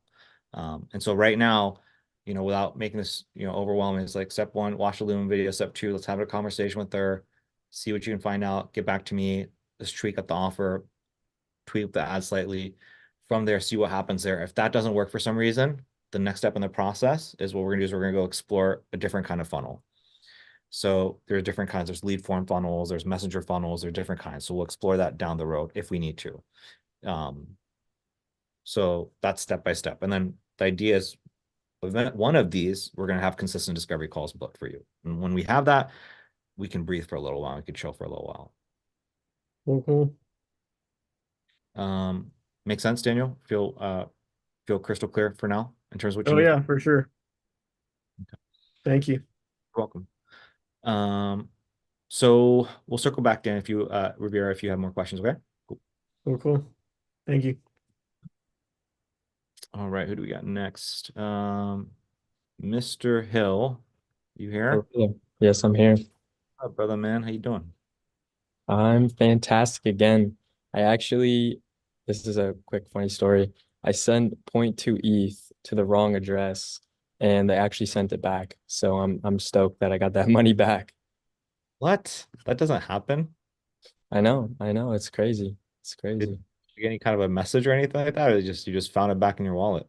So I was trying to buy DeSo and you have to send it to like a USDC wallet address. And I sent it accidentally to an ETH address, so they have like access to all the wallets. So I just emailed them. I'm like, yo, I sent it the wrong address. And to my surprise, they sent it back. So can't complain. You gotta be in a good mood for the rest of like for that Definitely. stuff, man. Yeah. Well, what do we got for you today, man, in terms of your ads and stuff?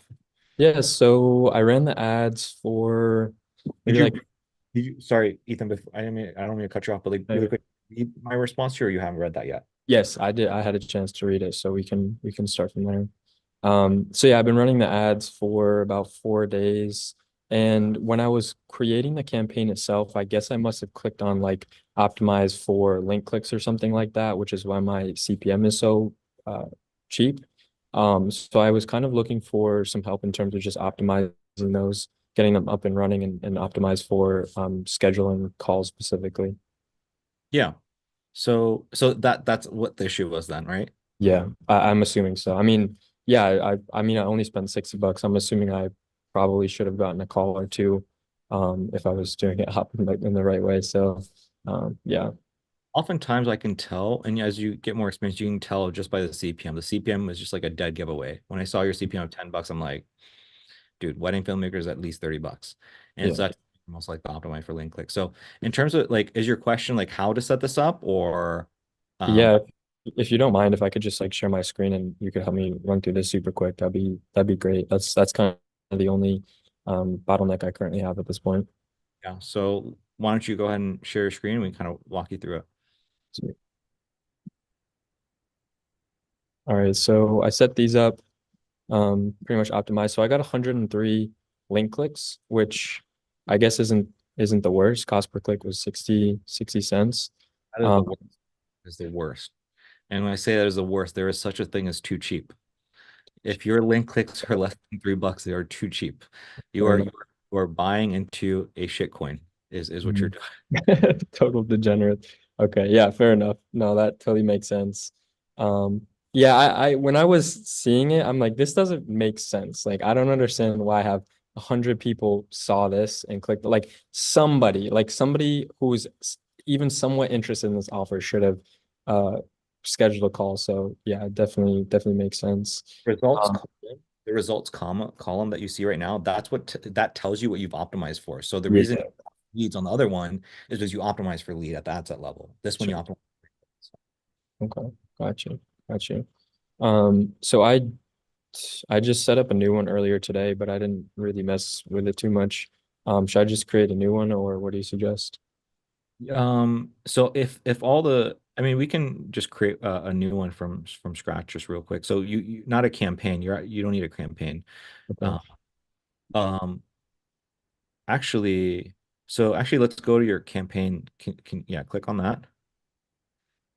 So you have 4 campaigns. It's So just this is the one specifically that I did for the program. okay, so wedding acquisition funnel that's for what? That's for This your is the actual like destination weddings. So yeah, $3 per lead for it. Yeah. Evo marketing, I would assume, is the 6 figure 6 weeks, and so wedding video program is the new thing. Okay. Yes. Yeah. Yep. So let's go ahead and turn that campaign on. And then you can go ahead and turn off or delete that one in green. Yep. Why? These aren't current. Yeah, ad sets off. Okay. Gotcha. All right, sweet. All right. So let's go into the wedding video program campaign and then, yep, and then go into the green one, click on edit. Is this the new one, or is this a previous? This is the previous one. This is the previous one, yeah, 326. Yeah, so we'll go and close out of this one. And then so go into your ads, go into so that green one, yep. So hover above and click on yep. And so now if you scroll down, so up. So conversion event, right? So that's fine. Maximize conversion is fine.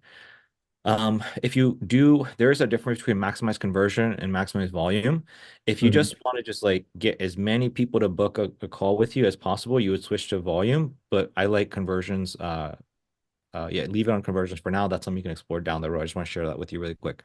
When it comes to your pixel, did you create a new pixel, or you did not create a new pixel? This is the old pixel. I did place the pixel in the thank you page. What I'm saying is do you not have a pixel that you created for this new niche funnel? No, I didn't set up a new pixel, no. Okay. So you definitely want to do that.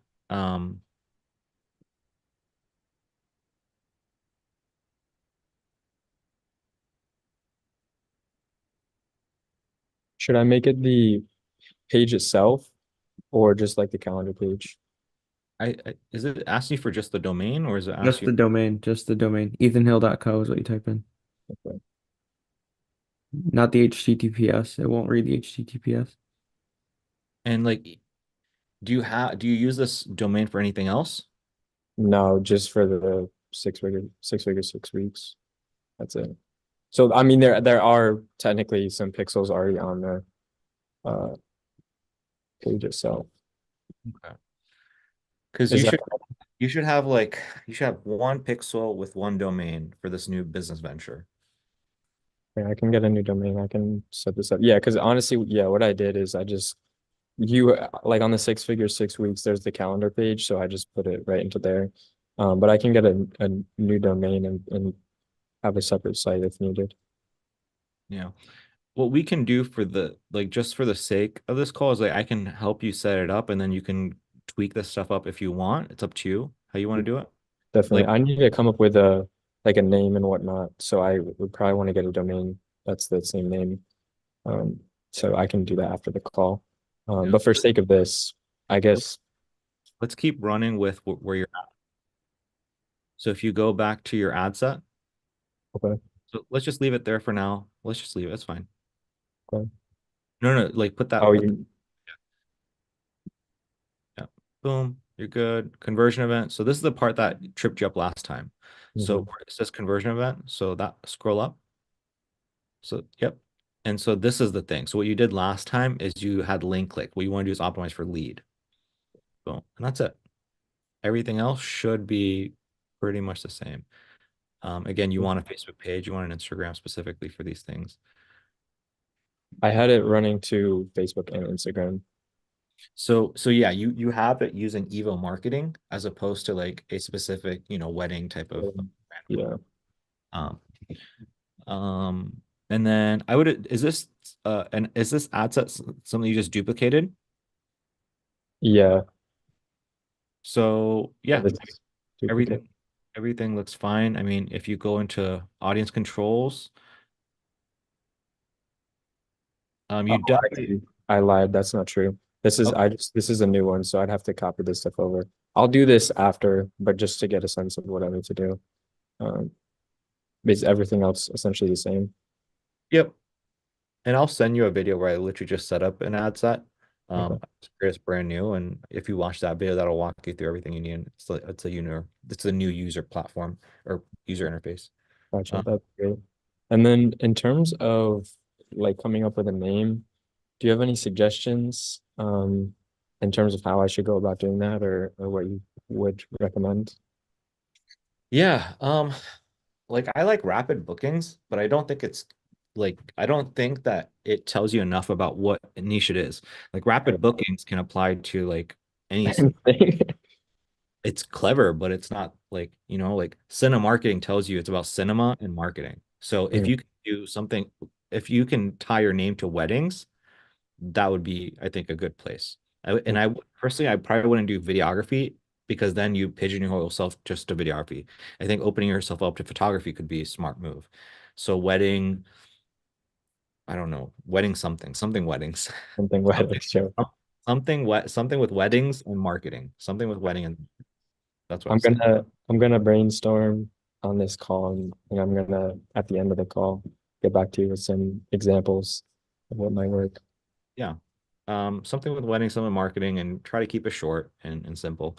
I like to, the way I like to do things is like if I'm having a conversation with somebody, I should be able to say it and they should be able to type it in and boom, we're good to go.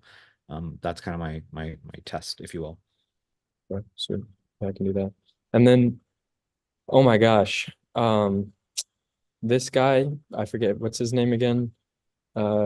Jake Weasler or something like that.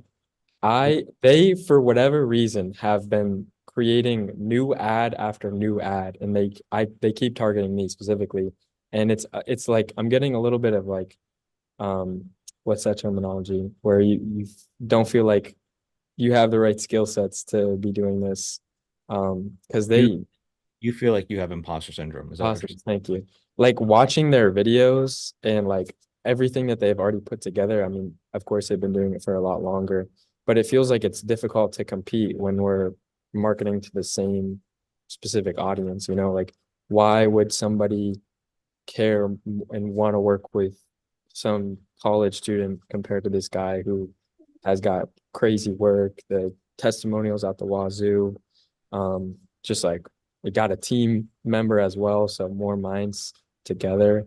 Like, what's the price? Name a niche that is smaller than you.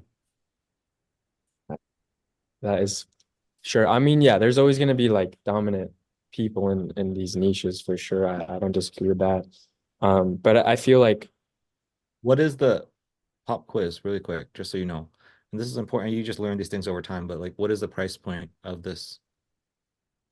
Well, this is what I have pulled up is their course. I'm asking for reason. I saw the price point a while ago. I'm trying to lead you to a certain answer. That's why I'm asking these questions. So you know the price point. What does this tell you? That it's just this specifically is their course, but I do believe that they also have like a coaching program. In one of their videos, they mentioned something about it. I could get more information on it, but you're right. This is only specifically their courses. That's true. Was it an ad that got you here, or did you go to a webinar to get here? Yeah, the ad went straight to here. So what does that tell you? Why do you think it's so spoofed up and all this shit? Imagine a wedding filmmaker that saw an ad that came here. What would they need to buy? They would need all this crap. Mhm.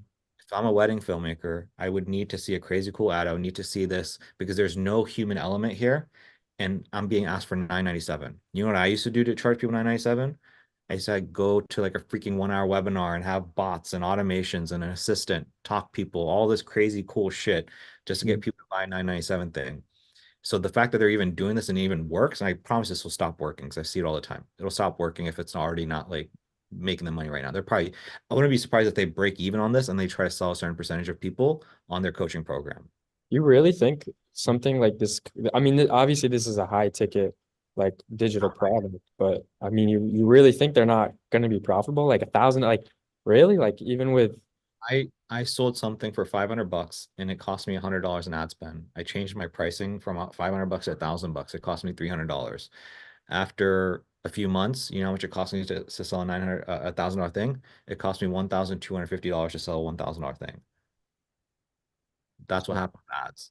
It goes up and to right. When I see this, I have seen, I think, I don't know if Billy's from here, but like the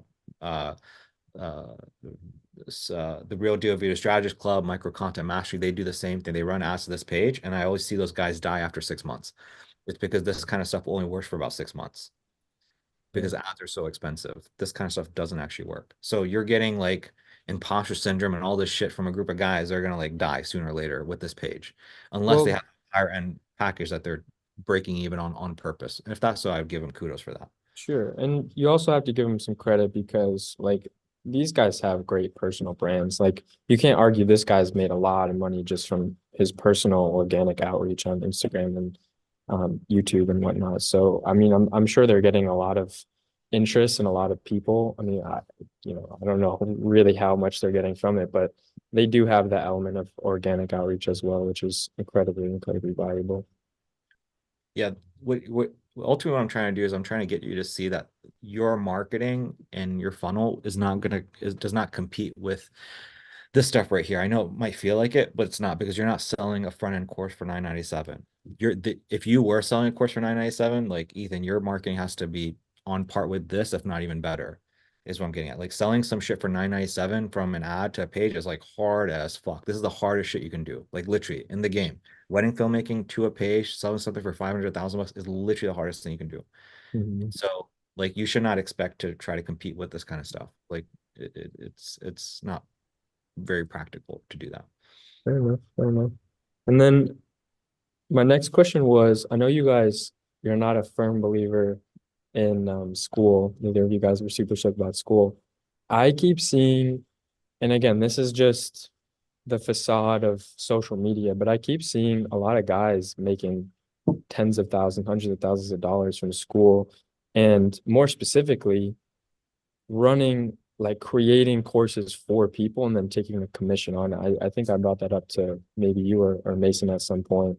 That seems like, I mean, maybe you guys obviously have your own thoughts and beliefs about it, but that seems like a really booming industry right now. It seems like people are school specifically is really killing it in that regard. What do you guys think about that? What do you think about once I do hopefully get this up and running soon, hosting it on high level or school, or I mean, what are your thoughts on that?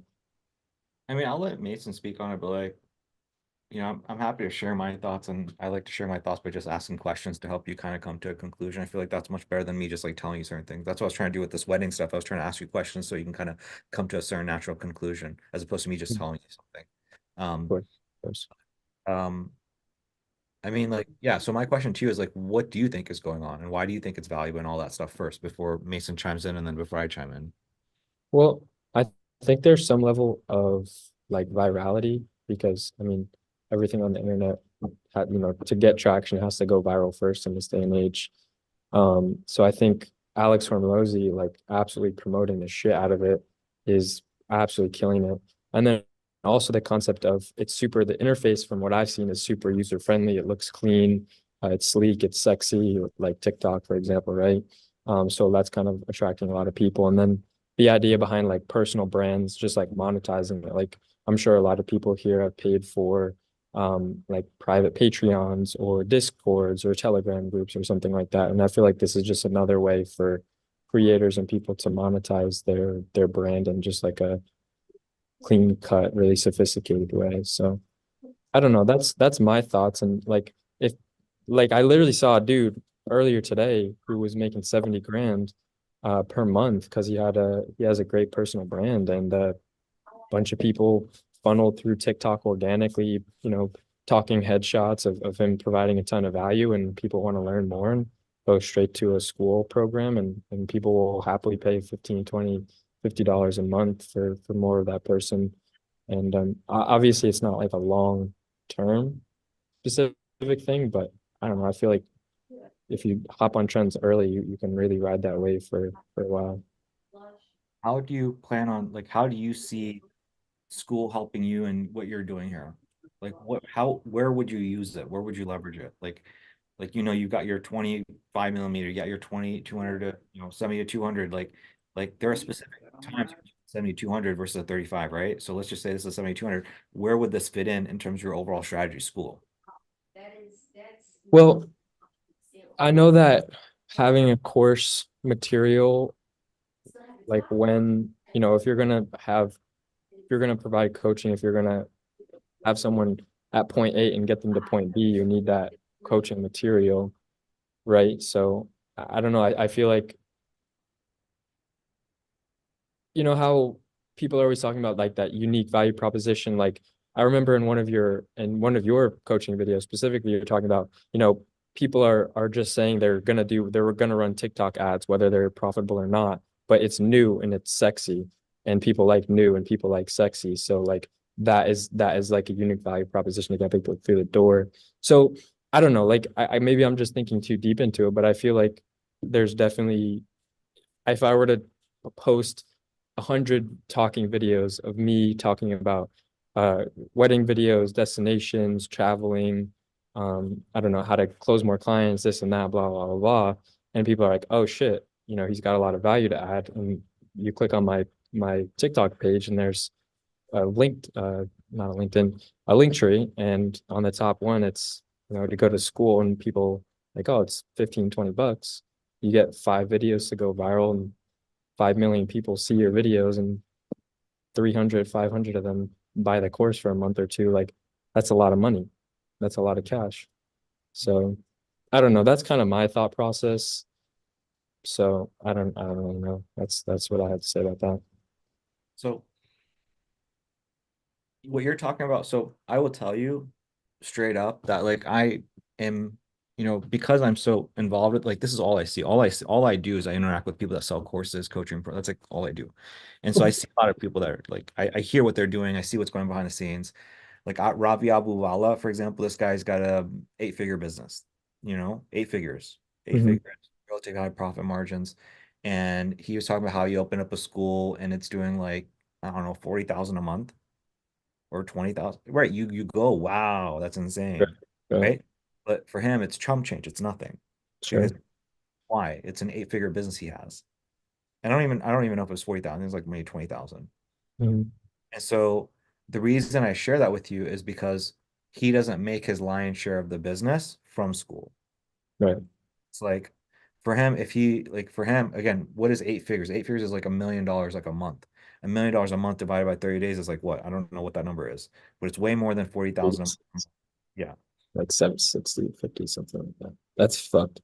Yeah. So that's how much he actually makes from his main business. So what is 20,000 per month? Relative for you, for me, like we look at these numbers like, oh my God, it's insane.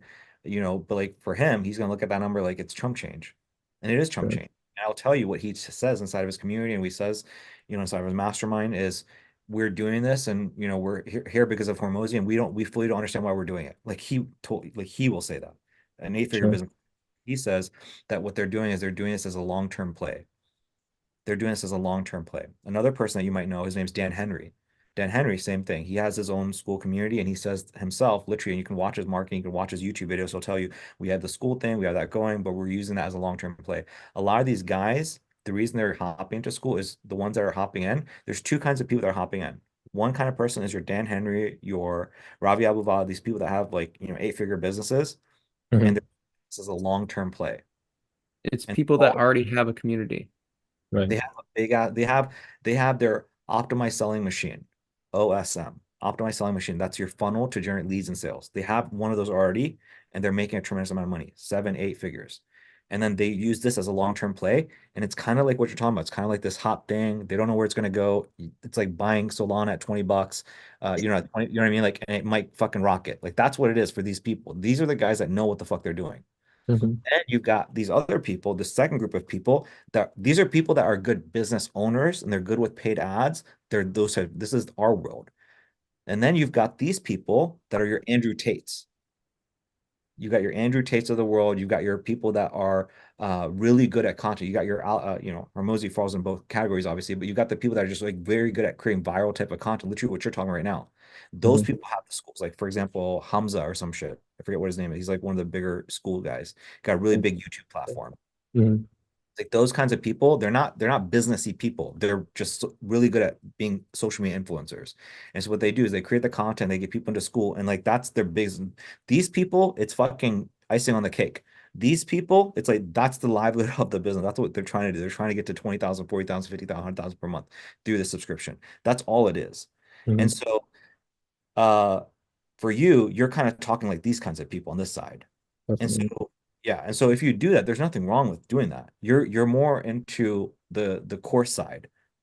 You're more into a course side, not the agency side. This is the agency side. This is the course side. So Ravi Alwala, all these people they're doing is they're creating content. They're maybe getting people into school, and then from there, you know what they do in school? All they're trying to do is they're trying to upsell a certain percentage of those people into high ticket.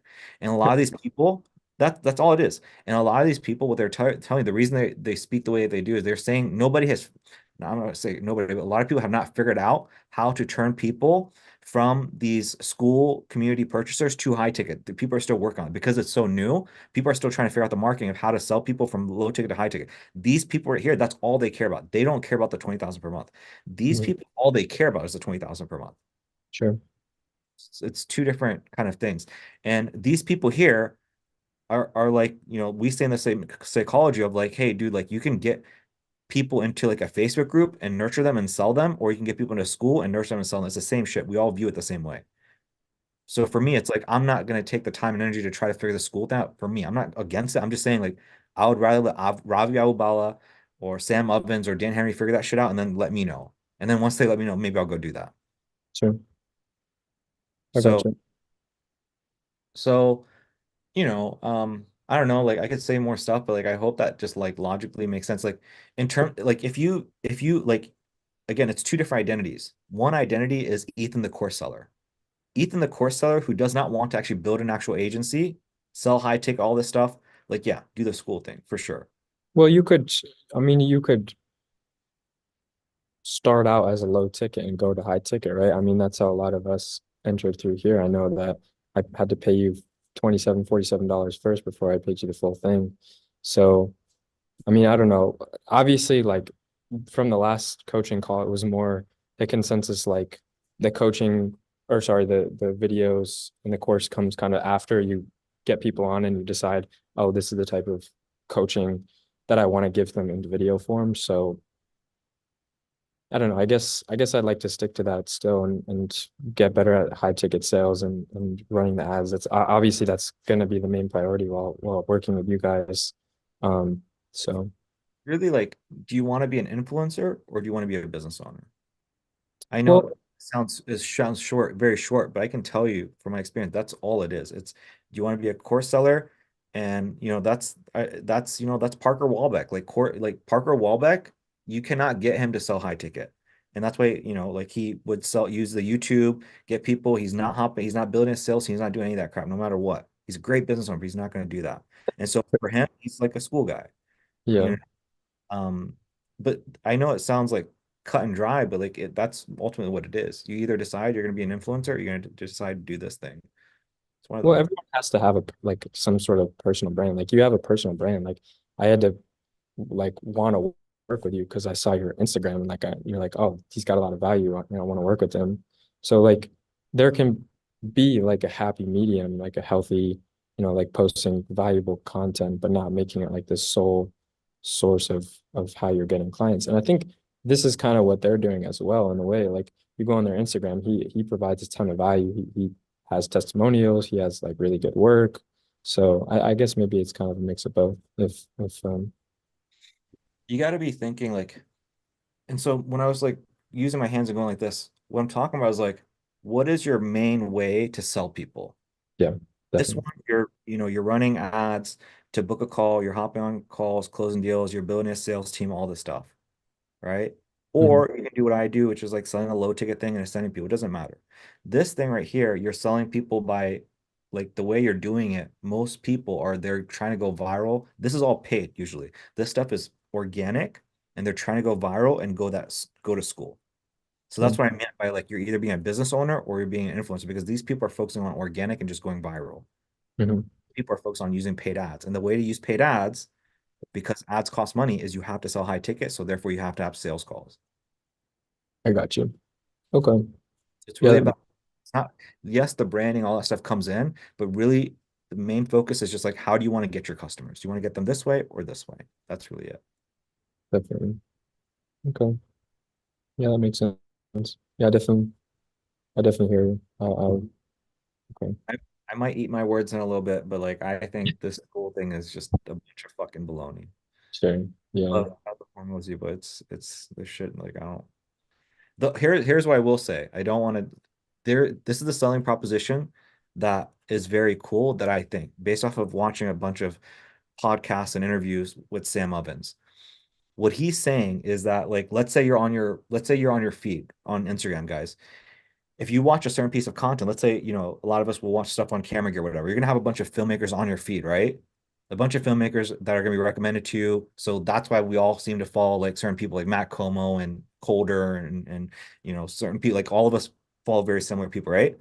So Definitely. what Sam Ovens is saying is that, and he doesn't know how he's gonna do this, but what he's saying is that if you grow your own community, they're gonna set up the platform where like other people are gonna be findable easily.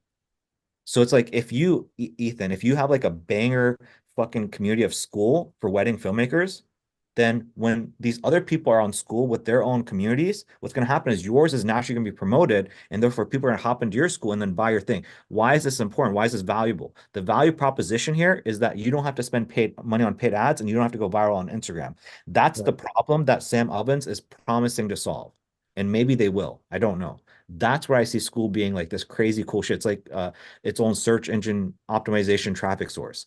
And like, you know what I mean? Like it's so, and the reason Sam is leading with this is Sam truly believes there's too many fucking charlatans and fake gurus in the space. And he wants to reward people that actually have great communities and are actually teaching valuable shit. So this Mhm. aligns with like what he's saying as an individual. Like he wants great communities that are offering great products, great resource to actually get naturally promoted. If school ends up being that, like I'll be like, fuck yeah, dude, that's fucking gangbusters. Like that means that only the best survive for sure.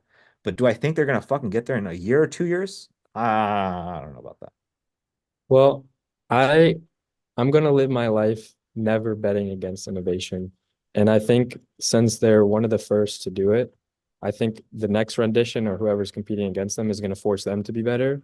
Or maybe a competitor is even better and adapts and revises. So I think how you just explained it is like absolutely fucking insane. Because if somebody really has a great course and provides a ton of value and they can organically do that, like if there's like on Kick, for example, I just recently got on Kick for I was watching some crypto guy live trade. But like you can go on and you can see different people who are currently live. And if there's a similar like search area that you can do on school and like you can find programs and you can just go ahead and purchase it right there, like that would be Yeah. really wild. So yeah, I guess there is more kinks that need to be worked out, but there's definitely, I mean, you can't argue that digital courses, I mean, you're already capitalizing on this, but are the future, at least for the next 5, 10 years or so. Yeah. So yeah, I mean, traffic is king, is what I'll say. That's what I've learned. And all this time, traffic is king. People that can solve the traffic problem, you either learn the business side or find somebody that knows the business side, the world is yours. Right. So so I guess next steps for me are to come up with a name get the domain, and then set up the ads. So I'll do that for the next hour or so that we're on call. Okay. And then let me what I will do for you right now, Ethan, really quick is create one for build your funnel, launch your ads. Okay, so launch a video idea. Okay, so here's this video. I just created this one on how to launch your ads. So this should be up to date in terms of the user interface. So give this a watch and that'll get you taken care of, okay? Okay, sweet. Thank you so much. Anything else, Ethan, that you want to go over? I think pretty sure that was everything. So yeah, I'm stoked. Really stoked to jump on some of these discovery calls and see what kind of people I'm going to be able to interact with. So very excited. Good, man. Yeah, keep us posted, man. I figured there was some kind of a link issue or something like that. I'm sure I would have heard from you this past week. So I was like, this guy either just became a millionaire through crypto or something's going. One day at a time. We'll get there soon enough. But yeah, thank you for the help. We'll talk soon. Billy. So hopping back, still work on the script, should have them done today. But when it comes to building out, should I make one that doesn't have me answering the calls and booking the appointments? She says some people that she knows in the industry, like, It's just more like people wanting to have all the answers to the questions. You know what I'm saying? Like, because there's sometimes some off the cuff questions that come through when it comes to the permanent makeup industry, like whether it's brows, eyeliner, all that stuff. Should I test out an ad that's not where I'm the one doing all of the booking and getting the deposits and stuff like that? Or do you think that's not as an effective strategy? Because I can see, I'm kind of at that point where I'm like, either way, I could see either way it working, but I don't know. yeah. So I think so. The reason why it worked for Aaron is I think it actually is a great selling point for that industry, because what happens is that industry has worked with so many medical spas, like pretty much every medical spa, like I don't know what it is, maybe 50% like run it with have an agency that they're currently using or have used. And so what they've gone is they've gotten a bunch of leads, but then they can't convert the leads. Some bad shit happens and they're like, oh, that's a scam, right? And so what Aaron's going in and saying, hey, look, it's not just enough to get leads. And then so when they hear it, like, I know this Aaron guy is so right. And so he goes, and not only are they not enough, but we actually will get that taken care of. You will actually convert them for you. And so what it becomes is like, dude, this is exactly what I've been looking for. So it's a huge selling point for medical spa business owner specific. But for you, if you're saying that one wouldn't be a selling proposition, and then two, it could actually hurt, then you probably shouldn't say that. So if that's what your research is telling you, like I would find a different way to say it. Well, it's kind of 50-50 though. That's the thing. She's like, some people are like, because I mentioned that to her because she does all of her own calls, schedules, all that stuff. And she's like, because she has a couple of friends who do this too. It's just kind of like, well, maybe she said that she's never really, that also might be things she hasn't really heard of, like the main marketers that are in the permanent makeup industry don't do that. So that might be, I might test it out, see if that actually is I don't know, kind of answer my own question here, but I think that might be a better selling point that kind of makes me stand out to the rest of all these other couple marketers that are there. So here's what I would recommend doing, actually. So it sounds like you might be 50-50 on this. So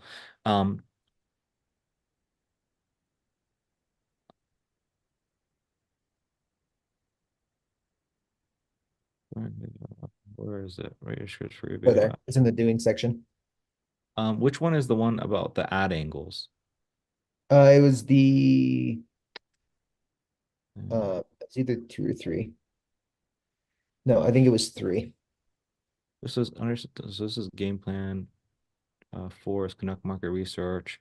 Write the script for your video ads. Okay, I think maybe it is now. No, that's right there. Duh.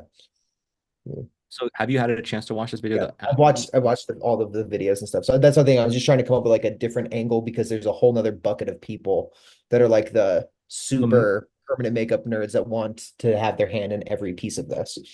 So let's try this. So maybe one of the ad angles is the one of like, hey, we're gonna get the ads set up and get your calendar booked and all this stuff on autopilot, get you taken care of, right? So that's kind of the angle. And so you're not saying you're gonna book it out. And then the second angle is the one where you go super heavy. So you maybe drill it a little bit more. Say, hey, not only are we gonna get your ad, get your clicks and get your lead, get your calendar, but we're gonna hop in and actually manage the leads, nurture them, get them taken care of, run through all. We've been doing this for X number of times, so we know all the questions, cons, concerns that come in, and we'll make sure that we get them drilled, get them booked in your calendar at the highest price point, all the stuff. So you're really drilling them, and your selling proposition is the fact that you're actually doing that. So it's not like one is where you're leaving that out of the sentence, and when you're adding that, one, you're going super heavy in terms of that angle of, hey, we're gonna get this calendar, we're gonna nurture these people and all that stuff, and then we can see how that does. If you feel like it's worth testing that, Yeah.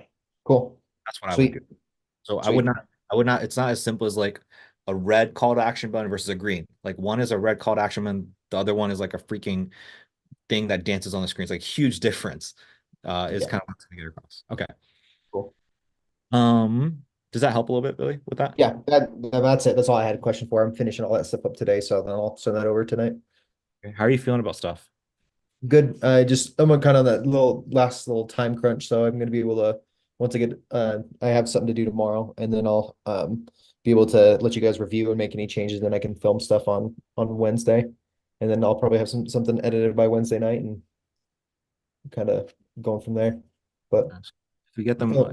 Wednesday night, I know it's a time crunch, but ideally, if you get edited by Wednesday night, get your winning ad edited, your winning ad, get your calendar, some kind of calendar built out, something janky is fine. I mean, you saw the calendar paste. It didn't have to be crazy. You can do it in a day. And then if you get your ads launched, ideally by this weekend, we can know, by this time next week if they're working for you or not. And if they're not working, well, then I have to kind of run through things with you like I'm running with Daniel.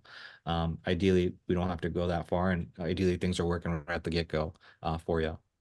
Yeah. Okay. Anything else, Billy? That I know that was just one question, but was there anything else that was brewing your head that I could help you with? That's kind of it. Just kind of seeing what the different ad angles I should take and if I should do that in the first place, because I don't want to like waste a ton of energy trying to do that with the time I got left if I shouldn't. So, but Okay, cool, man.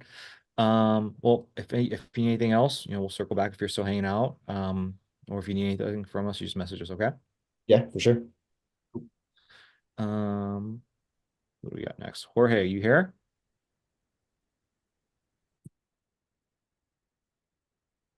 Oh, snap. Jorge's out here closing deals, making money, talking people.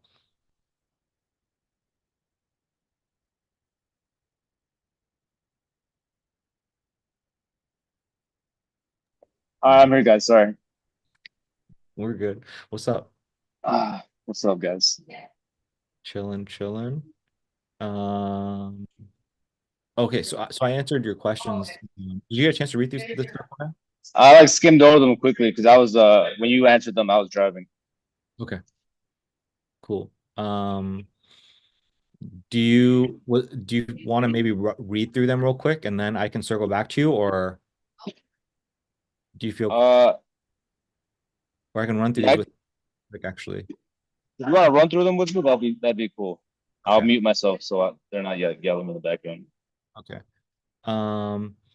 So the first one was like, are you asking if you should increase the budget slowly with the new offer? Is that what you're asking?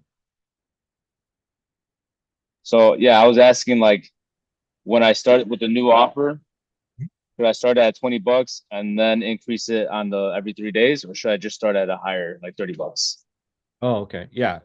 Start at like $20, bro. Be safe. Yeah. Start at $20. Let's see how it goes for a few days and we'll take it from there. What was the offer so remind me what the previous offer was and then remind me of what the new offer is. So the previous offer was 10 to 20 new students a month, or we work for you for free. The new offer is we'll add an extra 20,000 in revenue in 90 days, or we work for you for free. Okay. And how did you come up with this? Like, did you just like go up to your dudes and be like, yo, here are 4 different options, and then which one would you like to go with, or? Yeah, more or less. So this was based off of the consultation call I had with Jay, where he's like, you could, because he asked me what my offer is. I told him the student thing. He's like, that's okay, but you could also twist it a different route and like add do a certain amount of money generated, because that's what he did. So he's like, that's what I do, and they seem to like that. And so with that, I just created a few other different options. I presented it to all the people that were my clients in my network, and they chose that one. The majority did. That's really cool that you got like he told you and you heard back. So like I feel very confident that that's probably going to make a huge difference then. Good stuff. And so you tweak that up on the counter page. In terms of the ad, like did you tweak up like the creative? Like what did you do? Like did you have a brand new video, or you just tweak, like how are you making those tweaks? So yeah, I tweaked it up on my landing page. I mean, on the opt-in page, on the calendar page, on the thank you page, I just created a new thumbnail for the thank you video. We just updated that. And then on the actual creative, I went in and I changed the headline. So it's like add an extra 20,000 in revenue or we'll create for free. And you're talking about the headline of the creative. Yeah. So like the white bars. So I didn't do any filming or nothing. Yeah. Riviera, did you hear all that?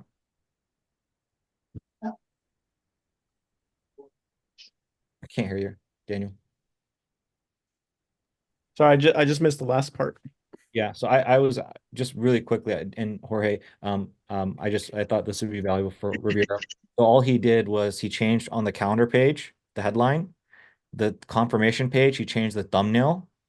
And then when it came to the ad, like we spoke about, he just changed the text right above and below. That's it. And he kept the exact same creative. So that's literally what we would do for you if we come to find a different offer work better. For And sure. and in terms of like how he found the offer, he had an agency owner that like told him, here's what I do. And then he went to the different business owners and presented a few different headlines, and the business owners all agreed. And that's how he knew. And so I feel very confident that's going to make a huge difference Yeah, for sure. Cool. So some slight tweaks, nothing crazy. Sweet. Thank you. Yep. Thanks for that, Jorge. So in terms of what kind of visuals to present on the sales call, I sent you a bunch of stuff. So basically I got this page right here, right? So this is basically what people visit after they book a call with me. After they book a call with me, this is a different kind of funnel I had back in the day, but this is a confirmation page. What you should do is totally come in here and watch this thank you page video. All I'm telling them is like, I'm incentivizing them. First of all, I'm telling them, hey, you need to reach out to me, do XYZ, so I know you're actually going to show up to call. That's a little bit aggressive. Maybe, I don't know if that will work for you. But like it works for me because of the coach consultant kind of vibe. But what I do is then I go into like incentivize, like watch this video, and the reason for that is because you probably want to know who you're having a conversation with. This one shows you how to get to 30K plus per video in 4 steps. And I incentivize them by saying, hey, look, I've had dozens of people who said they've closed a deal just from this free video. So that's my way of incentivizing people to watch this video. And this video is really important. Just like, again, you can skim through it, but you see like how there's just value packed. Before, this was literally my webinar. People would watch this and buy our $997 course literally from this video right here. And then this video is what I'm talking about. Like, this is what I recommend that you create. So I have this video, and then I have this video, which is like a recording from our coaching call. This video right here is what I would recommend that you create. So I went into this, like I would watch this if I were you, and then see like what I'm doing. So overall, there's like a hook at the very beginning and some proof.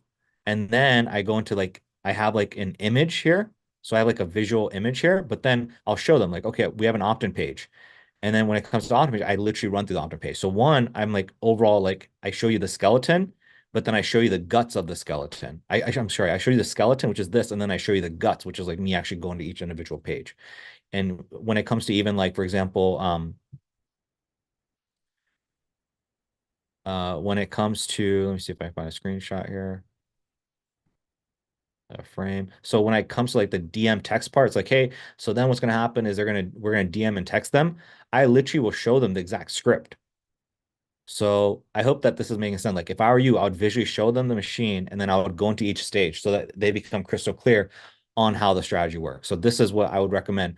I recommend you have this on your thank you page. And I would recommend that on your discovery call, you get people to watch this, you incentivize them to watch this. And then the third time is I would recommend that you actually go over this on the actual sales call as well. Like do 3, like you got to hit them 3 freaking times. Make sure that you can see in their eyeballs that they freaking get it, that they're eating this up, that they feel like, yes, this 100% would work for me.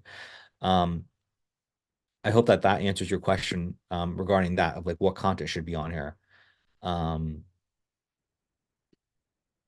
The next question that you asked, the next question you asked me, Jorge, was regarding like, you know, what kind of numbers to be looking for in terms of your ads. So what I went over is like something that's very like general and generic, which is like 2x KPI overnight and staying there for 7+ days. And so that's like that's very general. If I'm you, instead of being general, get specific numbers. So if he tells you, yo, Jorge, it's typically $5 to $10, and here's where it's $5. It's $5 typically in New York and Cali and this location, $5 to $7 in that location. Then when you get to like, you know, Silicon Valley and some of these richer locations, it's like $9 or $12, Jorge. That's what I'm seeing. So if I'm you, step one is getting that information. Step two is if you go out of that range, boom, there you go. You don't have to wait for things to double and do this whole stuff that I'm talking about. Again, I'm just kind of giving people like some kind of a framework. It's like, yo, every time it goes out of that range, boom, shift it. Another important thing, you might want to make a note of this. I think I don't know if I wrote this down, but like also try to get the CPMs. Don't just get the cost. Don't just get the cost. Get the cost, get the CPM, get the unique click-through rate. Get all three of those. So if you need to make a note of that or listen to all three of those, Gotcha. This will show you, hey, like for example, let's say you're $5 to $10, he tells you, but then your CPM is double his, but then your unique click-through rate is the same. Well, then that means your number is gonna be $10 or $20. Doesn't mean that's a bad thing. It's just your CPM is higher. It's a cheap, more expensive location. So you need to understand that. So all three need to understand what is the range per location, and then the unique click-through rate and the CPM. Get all that data, and then just use that to make your tweaks instead of the 2x and all that stuff. This stuff right here, you can use down the road. Once you run ads for a few different people, 10 people, then you can start using these kinds of rules down the road, I feel like. Got it. Yeah, so it goes back to like, don't fix it if it ain't broken. My answer is this, just talk to Jay and use those numbers. Should you take all the data and put them into monthly? Yeah, for sure. As of right now, we can keep them weekly. It's not breaking anything. It's not hurting anything. But down the road, yeah, like for us to look at data, you need to be looking monthly to make good decisions on what's going on. So a quick note on that. You said down the line. So will you add all of them together and say like break them apart like week 1 of March, week 2 of March? That's how it is right now. Will you just delete all that and just make 1 month of March? Yeah, you can do that if you want. Another thing you can do, bro, is you can just like duplicate the pages. You can take the Excel sheet and have one that's just the month and have one that's just weekly. It's up That's to a you. good idea. It's not that serious. Yeah, it's not that serious. So yeah, it sounds like that's the one you resonate with. So if that's the one you resonate with, do that one then. What's important is like make sure, I don't know if you've been doing this, but like at the bottom, just make sure you type in, the changes that you've been making every week. This way we can kind of like try to. Oh, okay. No, I've only been doing that on the actual like funnel changes. You want me to add it in there too? Yeah, add it in there too. It just makes it easier. It'll make it easier for you. Trust me, it'll make it easier for you to like read the data, because you can like week 1, we were here, week 2, week 3, week 4. Okay, why are the changes? I read the comments. Oh, here's why. It'll be easier for Got you it. what's going on and why. Okay.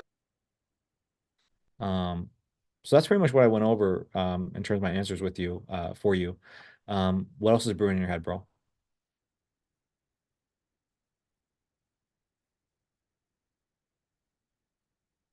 Let me see. Let me check my notes real quick. Yeah, I made some other notes, but I'm pretty sure I already added them to the list of questions. Yeah, so that Loom video, yeah, you pretty much answered them actually already. Yeah, you answered all the questions. So I'll just go back. I'll watch this. I'll watch the recording, and then I'll go in and I'll watch your videos, just add them into. Cool. Well, if you need anything else, just let me know. I got a call, I think, with Aman either tomorrow or the next day, and then I have the other day free. So I got like Tuesday and Wednesday free. One day I'm gonna do with him, and then the other day I have available. So I'll message you about it. See if you're free. Cool. Anything else, bro?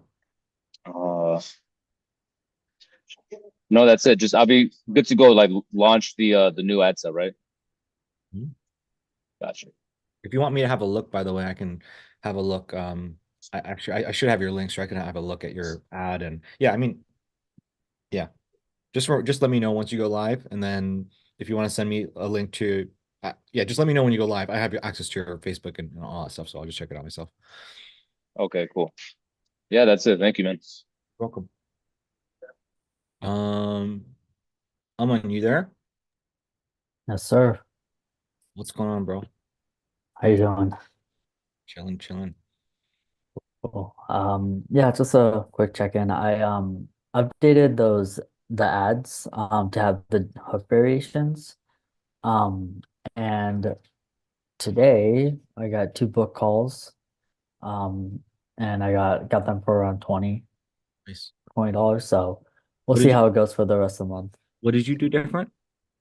I did one that had like a montage in the beginning, and then one that had the headline to be different, and then one that had what was it? So all of them I had it where it's showing a hydrofacial video when I said this ad right here. And so that way it's a little bit more congruent with like the landing page. And so I updated all those. And then I think 2 ads did best were the headline. I changed it from TikTok plus AI to 90 hydrofacials in 90 days. And then the other one was just the same video, but it was just the hydrofacial one. I believe both. So I had those 2 running, but 6 link clicks today went to the 90 hydrofacials in 90 days one.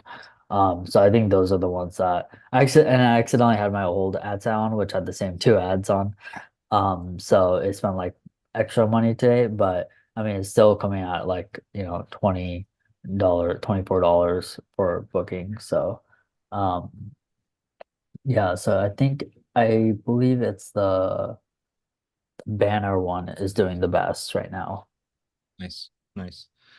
So no needing to reshoot anything, no need to do anything, just some small tweaks, and fingers crossed, continue to get Fingers crossed, yeah. Yeah, hopefully. And plus I still have the other ad that I recorded with my friend, so worst case, we have that too. I think that'll be like a different demographic too.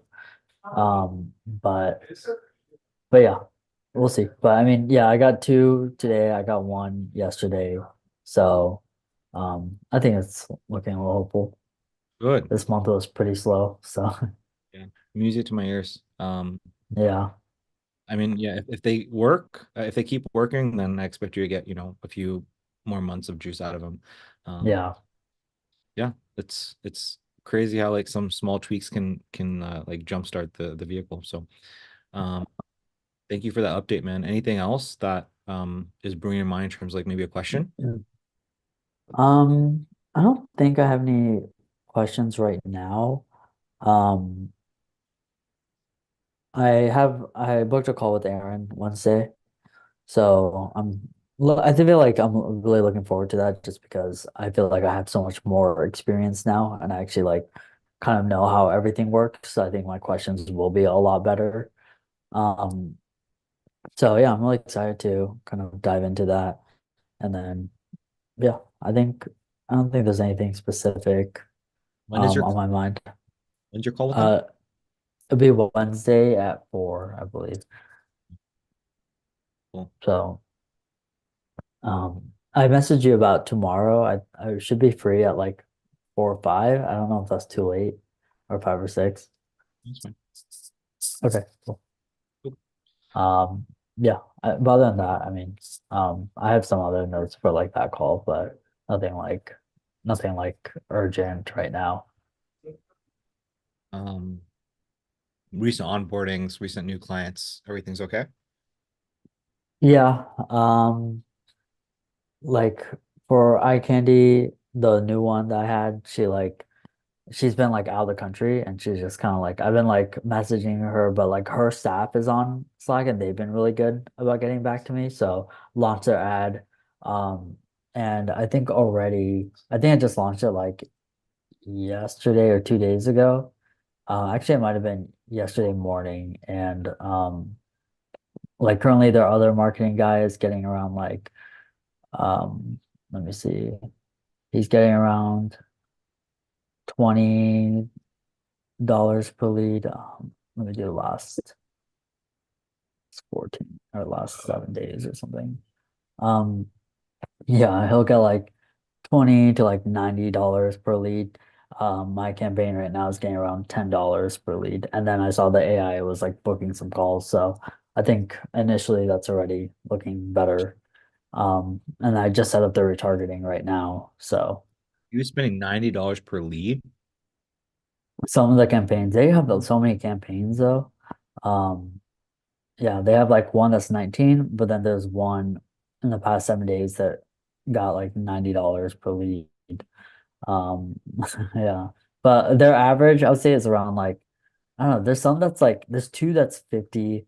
There's one that's 70. There's one that says 109. Oh my God. Yeah. I Yeah, don't know, they spend money like crazy, but they're like their call center is all inbound calls. So that's it's kind crazy. of crazy.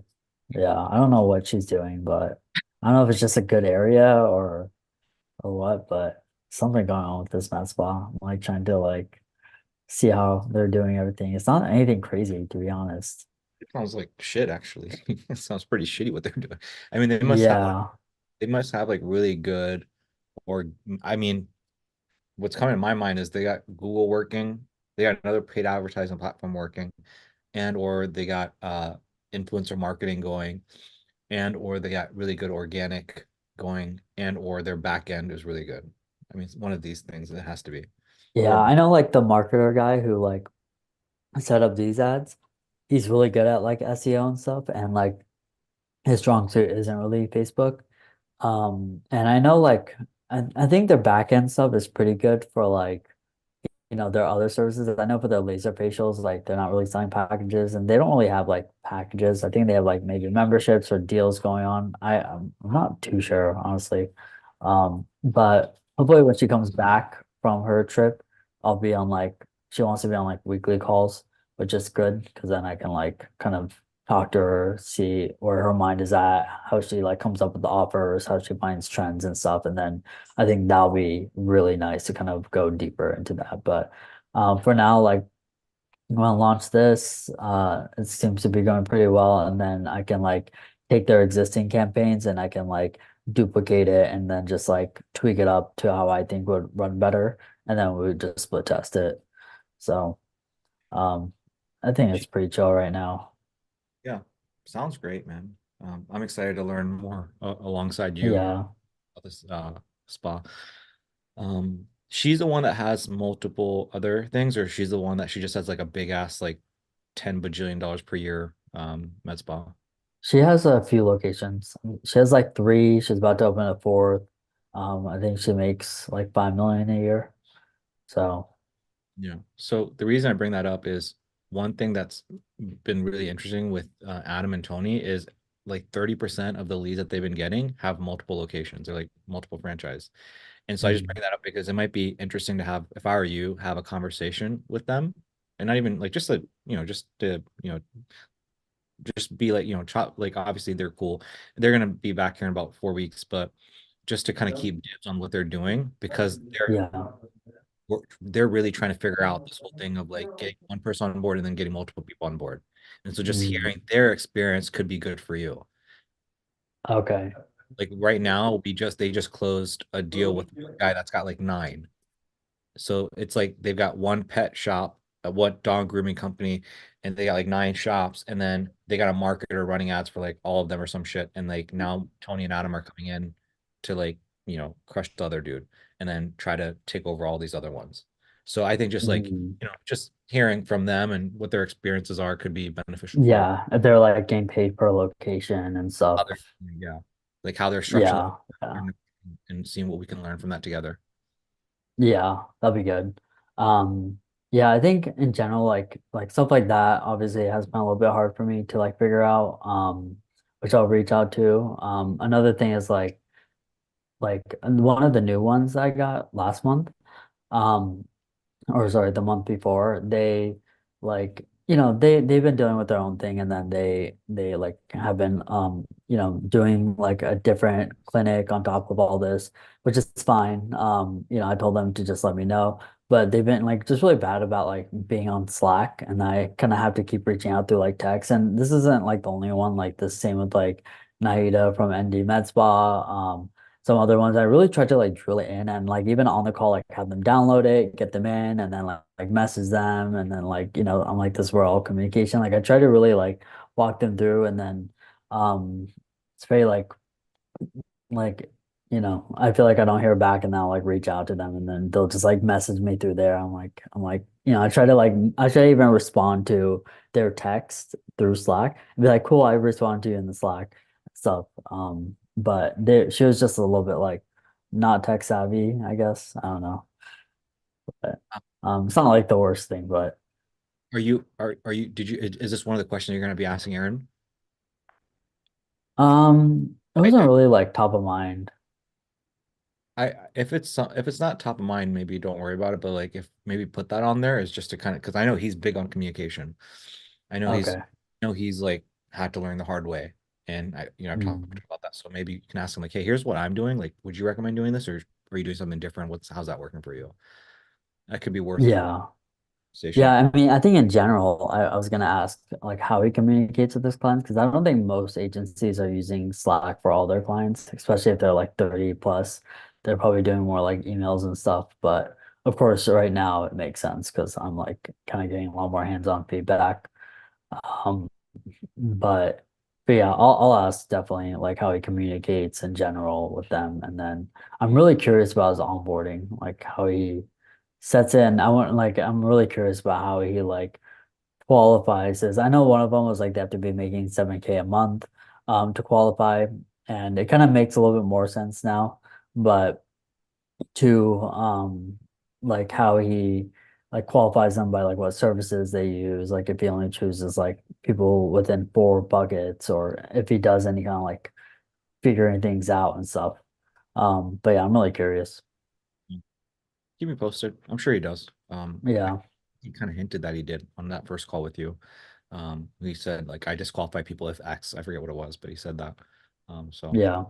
and it was actually based off of his service. He was like, hey, if they don't do these services, and if they do these services, I remember him specifically saying that on that. Right. Right, he did.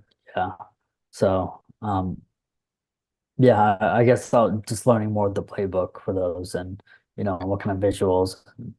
I bet you after you go over, like if you go over the playbooks first, and then you ask that question, I bet you're gonna kind of get the answer. If he goes over the playbook and you learn its tighter facials and this and that, he's gonna tell you like straight up, like I don't talk to them if they do XYZ, and if they do this, I do. I bet you. Yeah. So, Yeah, for sure. What else, man? Um, yeah, I think that's mostly it. I mean, I'm waiting to kind of get the one from March. Oh, and another one from February. So that was like the one that wasn't replying on Slack that much. So, I'm still waiting to launch theirs, work with them. It's kind of been like this back and forth thing, which is fine. One of them from February just like completely ghosted me after she paid and everything. And like, so we got on the Slack. I reached out to her a few times regarding different things, didn't hear back. I messaged her, I texted her, didn't hear back. And then I like asked if she wanted to set up like a call so that we can, I'm happy to like walk her through anything. Because she never filled out the form and stuff. Didn't hear back. I was like, yeah, and I wonder if I should reach out again. We did the onboarding and everything. You did that. So did she do like a paid in full or a payment plan, or She did 1 month. she did 1 month, but you sell her on like, hey, it's a 3-month commitment? I sold on 3 month, and then she wanted to start with 1 month. So I don't know if this is it. So I've heard I've literally experienced that where people come in, they pay like the first half, and then it's they get kind of like cold feet. They don't want to be a douchebag, and they don't want to like have that, so they just like leave it and just like it is what it is. So that might be what it is. Okay. So in my experience, if something is important, like they're gonna come to you. But oftentimes Yeah. oftentimes Okay. Interesting. don't be surprised if you just got away with getting paid $1,000 or whatever you got paid to do nothing. It happens a lot. Oh no. Oh Happened no. happened to Booth. I don't know if you remember that. Yeah. I paid $4,000 and he still hasn't done anything for her. That's crazy. Yeah. Man, sounds like Kind of a life good I'd time. like to live. What's that, MJ? That's the kind of life I'd like to live. Yeah.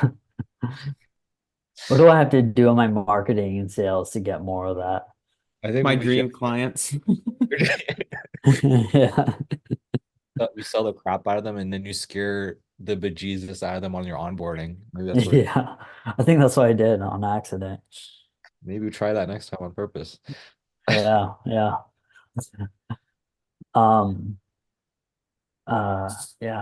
Forgot about her, but Don't worry about it. Don't sweat it. If she comes to you, she'll come to you. yeah. And then Naida is like she's the first one on the recurring one, and I like reached out to her. I was like, hey, like send you some messages about your next upcoming month and the offers I want to run.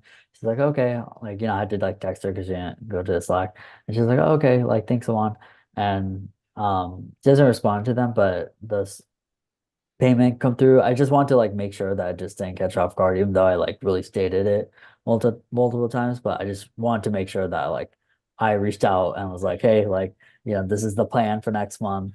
And then so I didn't hear back from her today. So if she was really caught off guard, I think she would message me and be like, hey, like we're not comfortable doing another month. So sounds like I don't know. We did the whole SMS thing.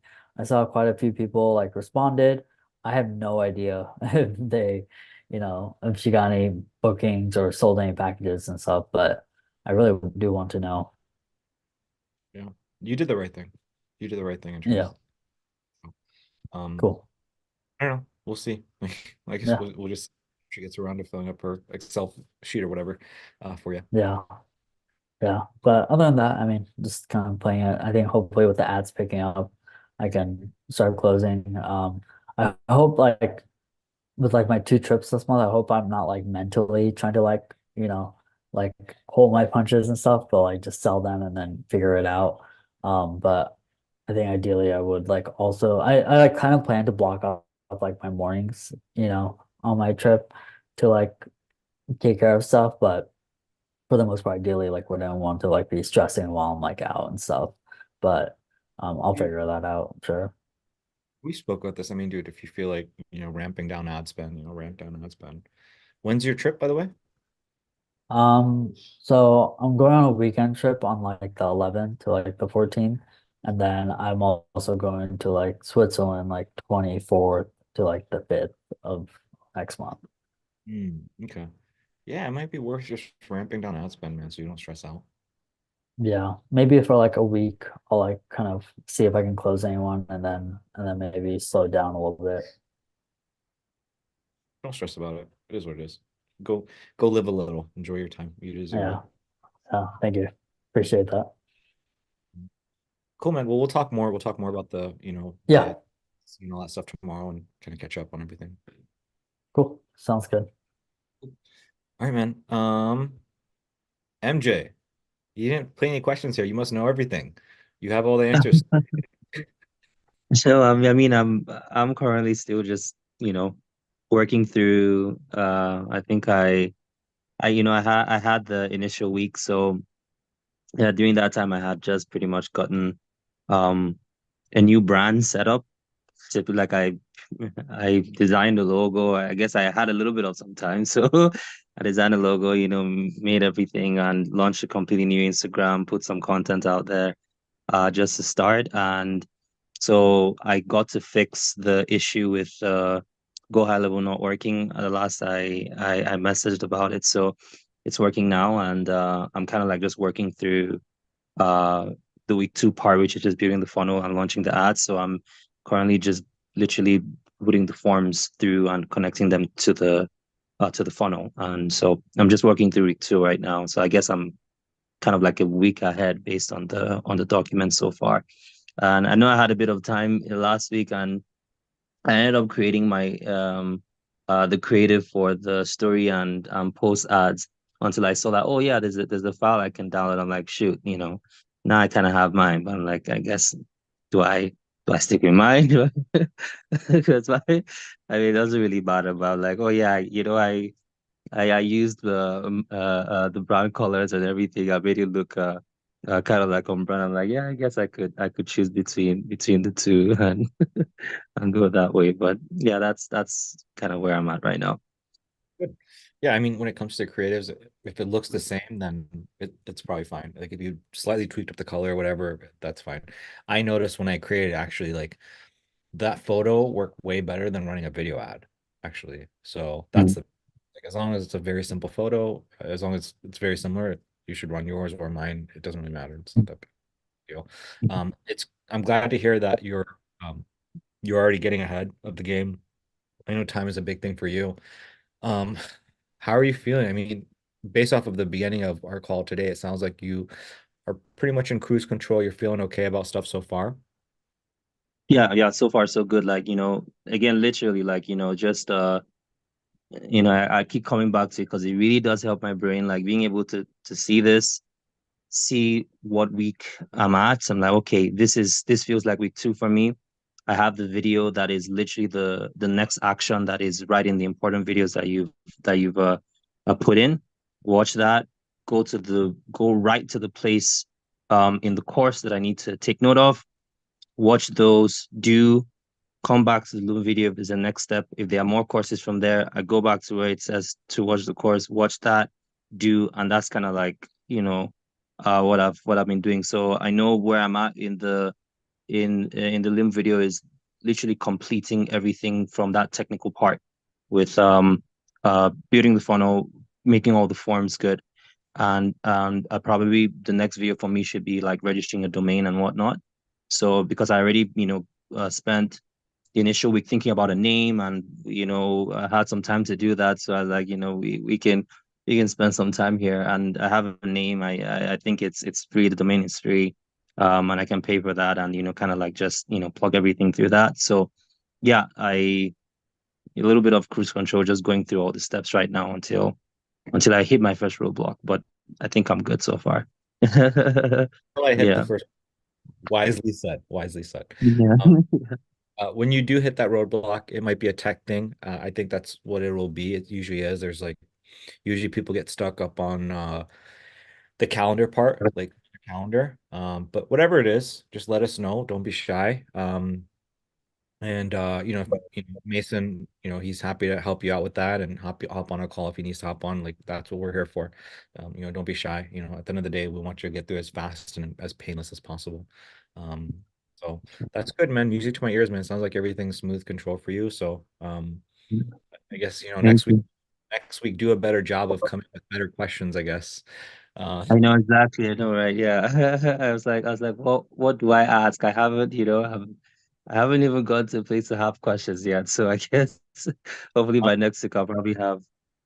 Yeah, I'm messing around. Most people, that's where Dan was last week, and it's after people launch their ads. So whenever you launch your ads, it's where we seem to get Right.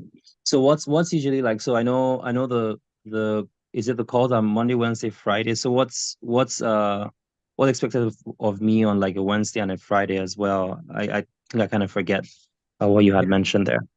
Yeah. So Mondays is when we do these calls. Only Mondays. Yeah. Wednesdays and Fridays, just reach out through Slack. Just let us know what you're up to. That's it. Okay. Perfect. Okay. Awesome. Thank you. That's it. Anything else, MJ? No, so far so good. That's it for now. Anybody else have anything before Ethan talks about base and altcoins on base? No, we don't have to talk about crypto today. Okay. I did have I came up with some names Okay. to discuss. Yes. Hold on one second.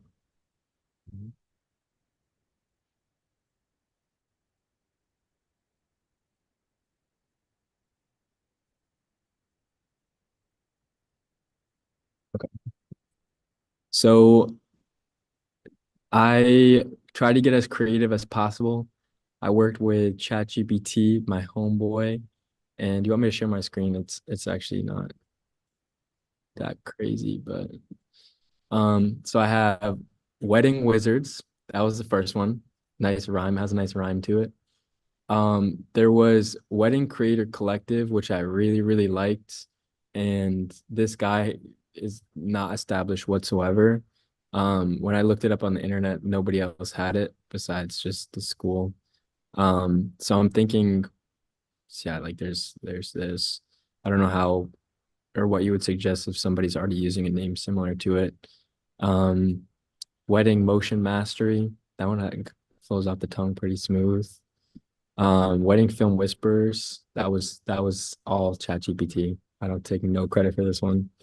And then Wedding Accolade Academy, like accolade is like high achieving. So I don't know, I thought it went smoothly. So those are what I came up with on the call. I don't know how good they are or what you think, but that's what I put together. Does anybody, I have one that I like, but like, does anybody have anything that jumps out at them that they want to chime in? Just curious. Anybody have any strong thoughts? Mason, do you have like one of I these don't or like the collective one. yeah. Yeah, I mean, Yeah, I Because like that. the Wedding Wizards doesn't tell me much. Neither does Rapid Bookings, though, to be fair. Yeah. No, it's related to weddings, but yeah, that's fair. Wedding Wizards, I mean, you know, I don't know. It's okay. I don't know why. I'm not a huge fan of it. Yeah. Wedding Creator, I like this one. The concern is like these other people. The other two are Wedding Motion. Like again, that doesn't tell me much. The other two that you have, this Wedding Motion Mastery doesn't tell me much. Mhm. Motion Mastery, like, is that telling me that like I'm learning about gimbal work or something? That's what my initial mind comes to. The other one, Wedding Film something, is Wedding. That's- The reason I don't like that is because of the film in the middle, because Wedding Whispers, I kind of like that. Wedding Whispers. I don't know. That's kind of girly. It's kind of cheesy in my opinion. Yeah. Wedding Whispers. I guess that kind of like sounds like a wedding production company to some degree. And then Alcalay, that to me sounds like an award for wedding filmmakers, like a wedding, like The Wedding Academy, that's obviously taken already, but that'd be a good one. Yeah. Wedding Filmmaker Mastery was phenomenal. He scooped that one, Alex Mahler or whatever. He scooped that. It was a solid name. Yeah. So What about wedding capture coaching? Wedding capture coaching.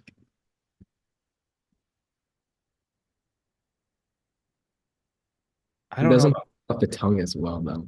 I don't know about the coaching part because you don't know how you don't know if you're gonna do done with you, done for you, agency, coaching, course, not you. That's very true.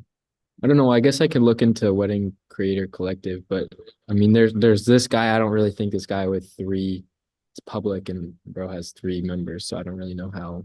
Wedding Creator Collective. Wedding Creators. What about Wedding Creators Collective? That's what I put here. The Creators Collective.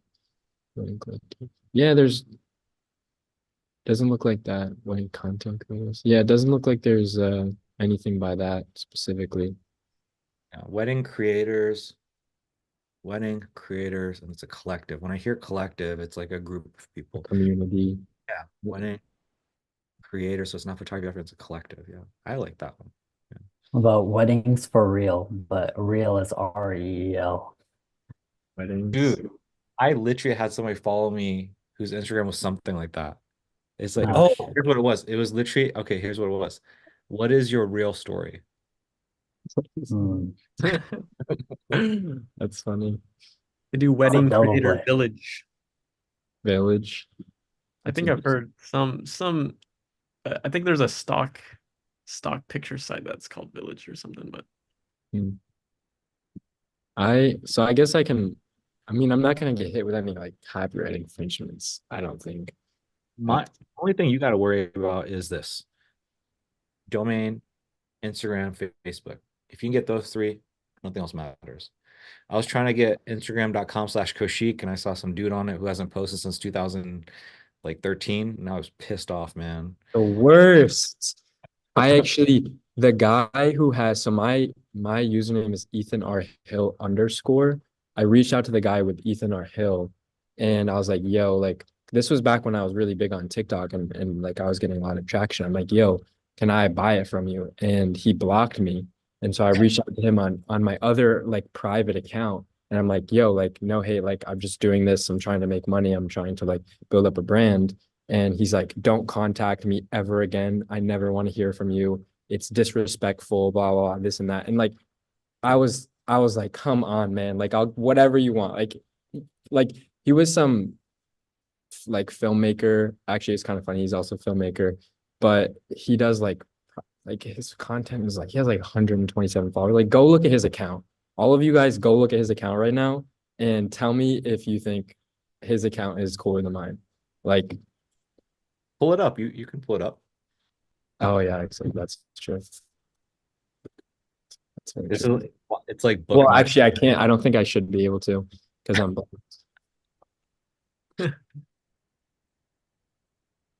Yeah, I'm blocked. I can't see it. Um, yeah, that sucks. I don't know. Some people are like that. You know, I'm a- they just don't want to see you win, bro. they want us. They don't want us to win. I want you to win, bro. That's what it is. Let's Wedding see. Creators Collective. It sounds. Oh, I'm on a VPN right now, so it's. But Ethan, I do you can't purchase it. Ethan, really quick, off tangent. Do you know if you can get to Gate.io with a VPN? Gate.io. Yeah.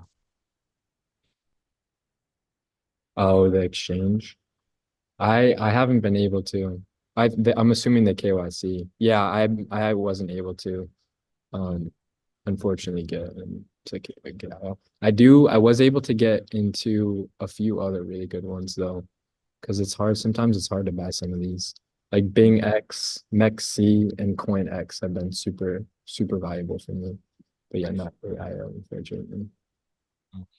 It's okay. I'm just curious. Yeah, I mean, as long as you get the domain, the Instagram, the Facebook, like that's all that matters. And honestly, just the domain is all that really matters.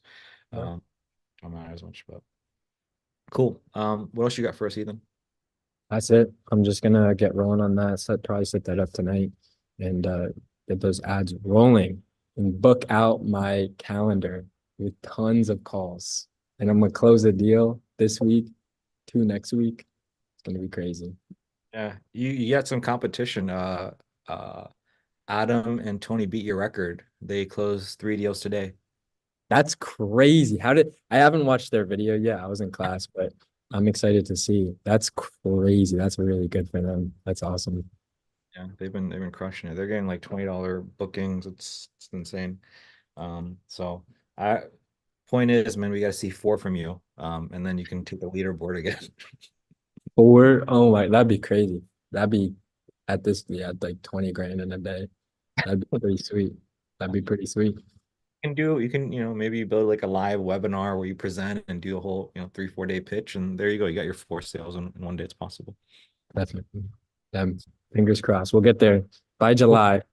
We'll get there for sure. Definitely. Adam and Tony were the ones that weren't closing like anything for the longest time, right? I remember like every coaching call, they're just like really struggling to close, and then it's just like, Yeah. We didn't me and Mason have a name for them. What's the name? What do we call the brothers? Mason? Oh, wait, what are you talking about? I don't Valley, know. Valley of Despair brothers. Yeah, oh yeah. yeah. Yeah, the Valley They're of like, we have the chart right here. We're right Dude, they here. literally, dude, Just you about should have to- saw like, Tony was just sitting there with his hands crossed, and Adam was just going, dude, I think we're in something called the Valley of Despair. We all just started dying laughing because he's like, and the next week I think they closed a deal or something. Then Adam was like, I'm starting to think that, I can see that the light at the end of the tunnel. I'm like, wait, you mean you're out of the Valley of Despair? He's like, yeah, dude, I feel like everyone goes in there, but They're in there. yeah, they were deep in the Valley of Despair, and things turned Yeah. around. Honestly, without that chart, I don't know if they would have made it. That really like kept them going. What did? The Valley of Despair, like the whole like chart, how that worked. Like I don't know if they didn't have that, I don't know if they would have pulled through. It's just like they just saw the chart and they're like, okay, we just look at it every day and You know what? Maybe on all of our onboarding calls, we should start putting that in there. I put that on mine. Really? Are you serious? Yeah, I did. I like teach them like the Valley of Despair. I'm like, you're gonna look for other marketers, but trust me, you're just here. That's hilarious. No, I'm seriously gonna start putting that in mine. That's good stuff. Guys, anybody have anything else that they want to run through? Yeah, I had a question. Yes, sir. Just going over clarification again from where we left off last with the Seventh Day Essentials website. Mhm. So here's my confusion and where my disconnect was. So you were like, oh, she needs a new website, right? And I said, okay, so do I sell her on the website and outsource it? And then you said, I don't know what you said. I didn't really hear it, honestly. So but I took it as a no. And then, so to clarify, I said, okay, so I sell her on a website and tell her to come back to me when that's done, basically. And then Mason was about to jump through the screen because like I should be like selling it, right? So for clarification, what is it I should do? Yeah. So And I'm asking because like I can't build a website. I can't build a website for somebody. I shouldn't be charging to anyway. yeah. So let's just assume that you sold her and assume that she wanted to go do the website. What you can do is you can outsource it. You can outsource it. Okay. So, and if that is what helps you kind of like reduce the anxiety and everything, like that's maybe if that's the thought process that helps you, Dan, then rock with that. What I was trying to get across to you, which is I think the more important thing to understand is just that the reality is that this is the learning lesson. It takes some time to wrap your mind around, but it's like if this is a wall, and you're punching with like 99.9, like there's a certain amount of pressure that will break this wall. Right? We all know like there's like with water, there's a boiling temperature for water. It's a bar, right? Or like here, this is the bar of success, and everything that's below the bar, it doesn't matter. You have to achieve the bar or you're not going to win, right? The bar doesn't care how much you feel, what you sleep, what you drink, whatever. The bar is the bar. And so there are a certain amount of inputs that you must do to achieve the bar, hit the bar, right? And so, man, I'm going all over the place with this analogy here. I'm not doing a good job.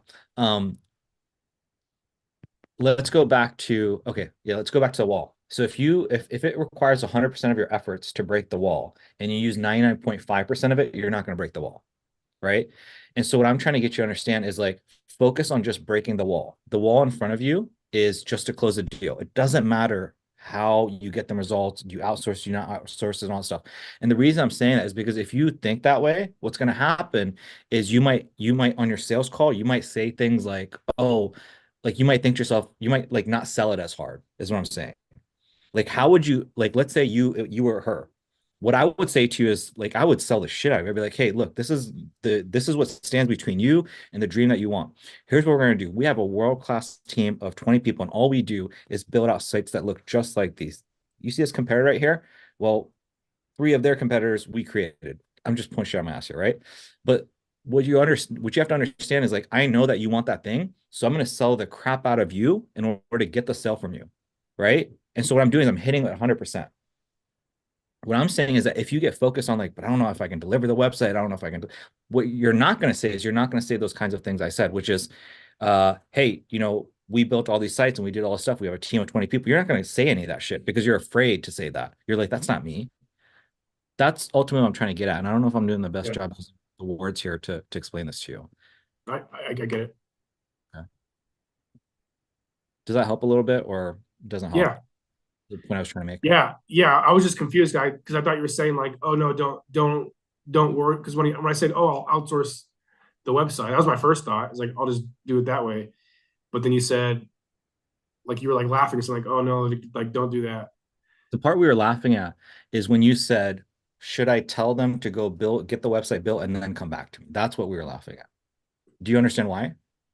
Yeah, but I only said that because I thought you said don't outsource it. And then so I was like, okay, so then to have him do it and come back then. And then Yeah. you're like, oh no, do it. I was like, okay. Well, just a little disconnect there, but I got it.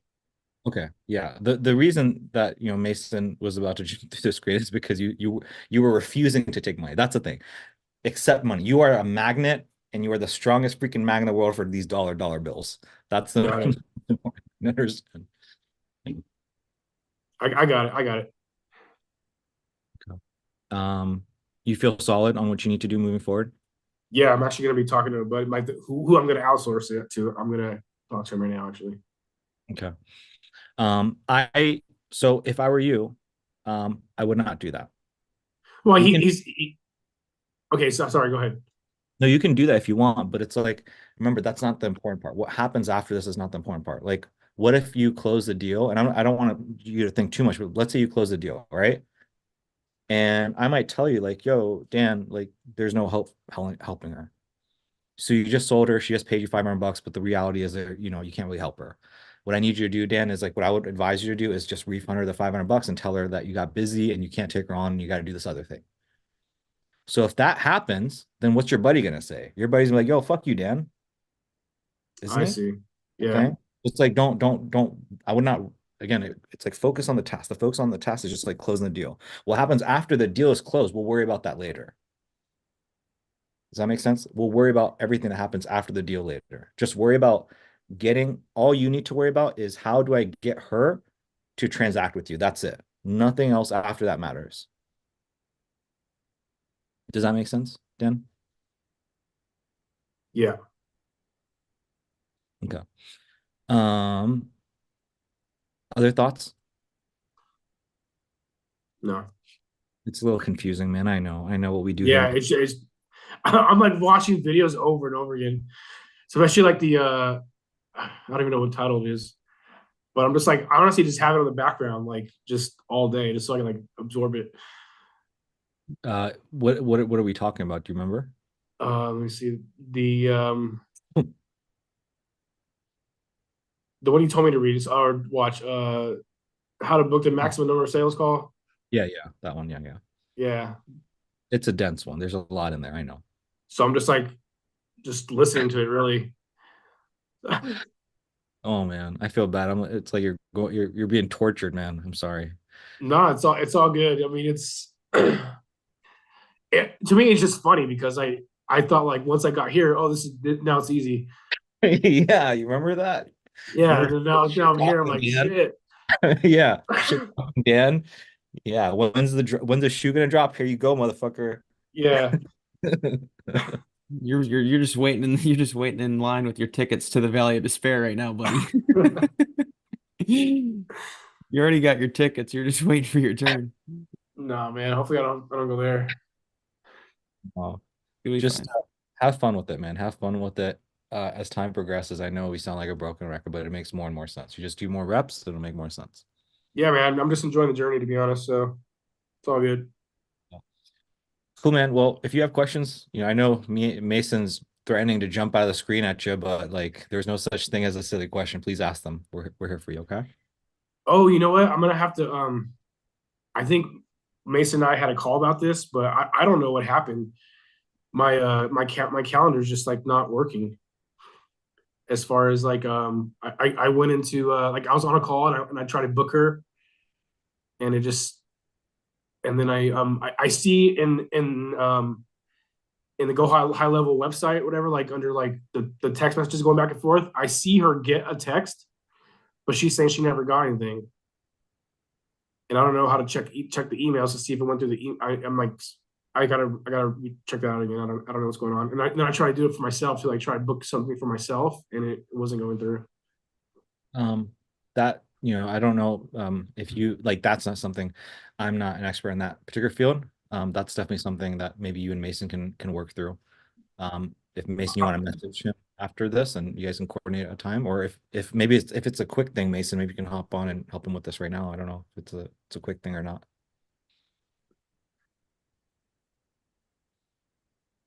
well, I was going to try to do it on my own, to be honest, and then see if I was stuck after that. Because Mason went through it once, so I'm thinking like I just gotta like look at it again, but and watch the video obviously, but yeah. Then if I had trouble, I can reach out to Mason.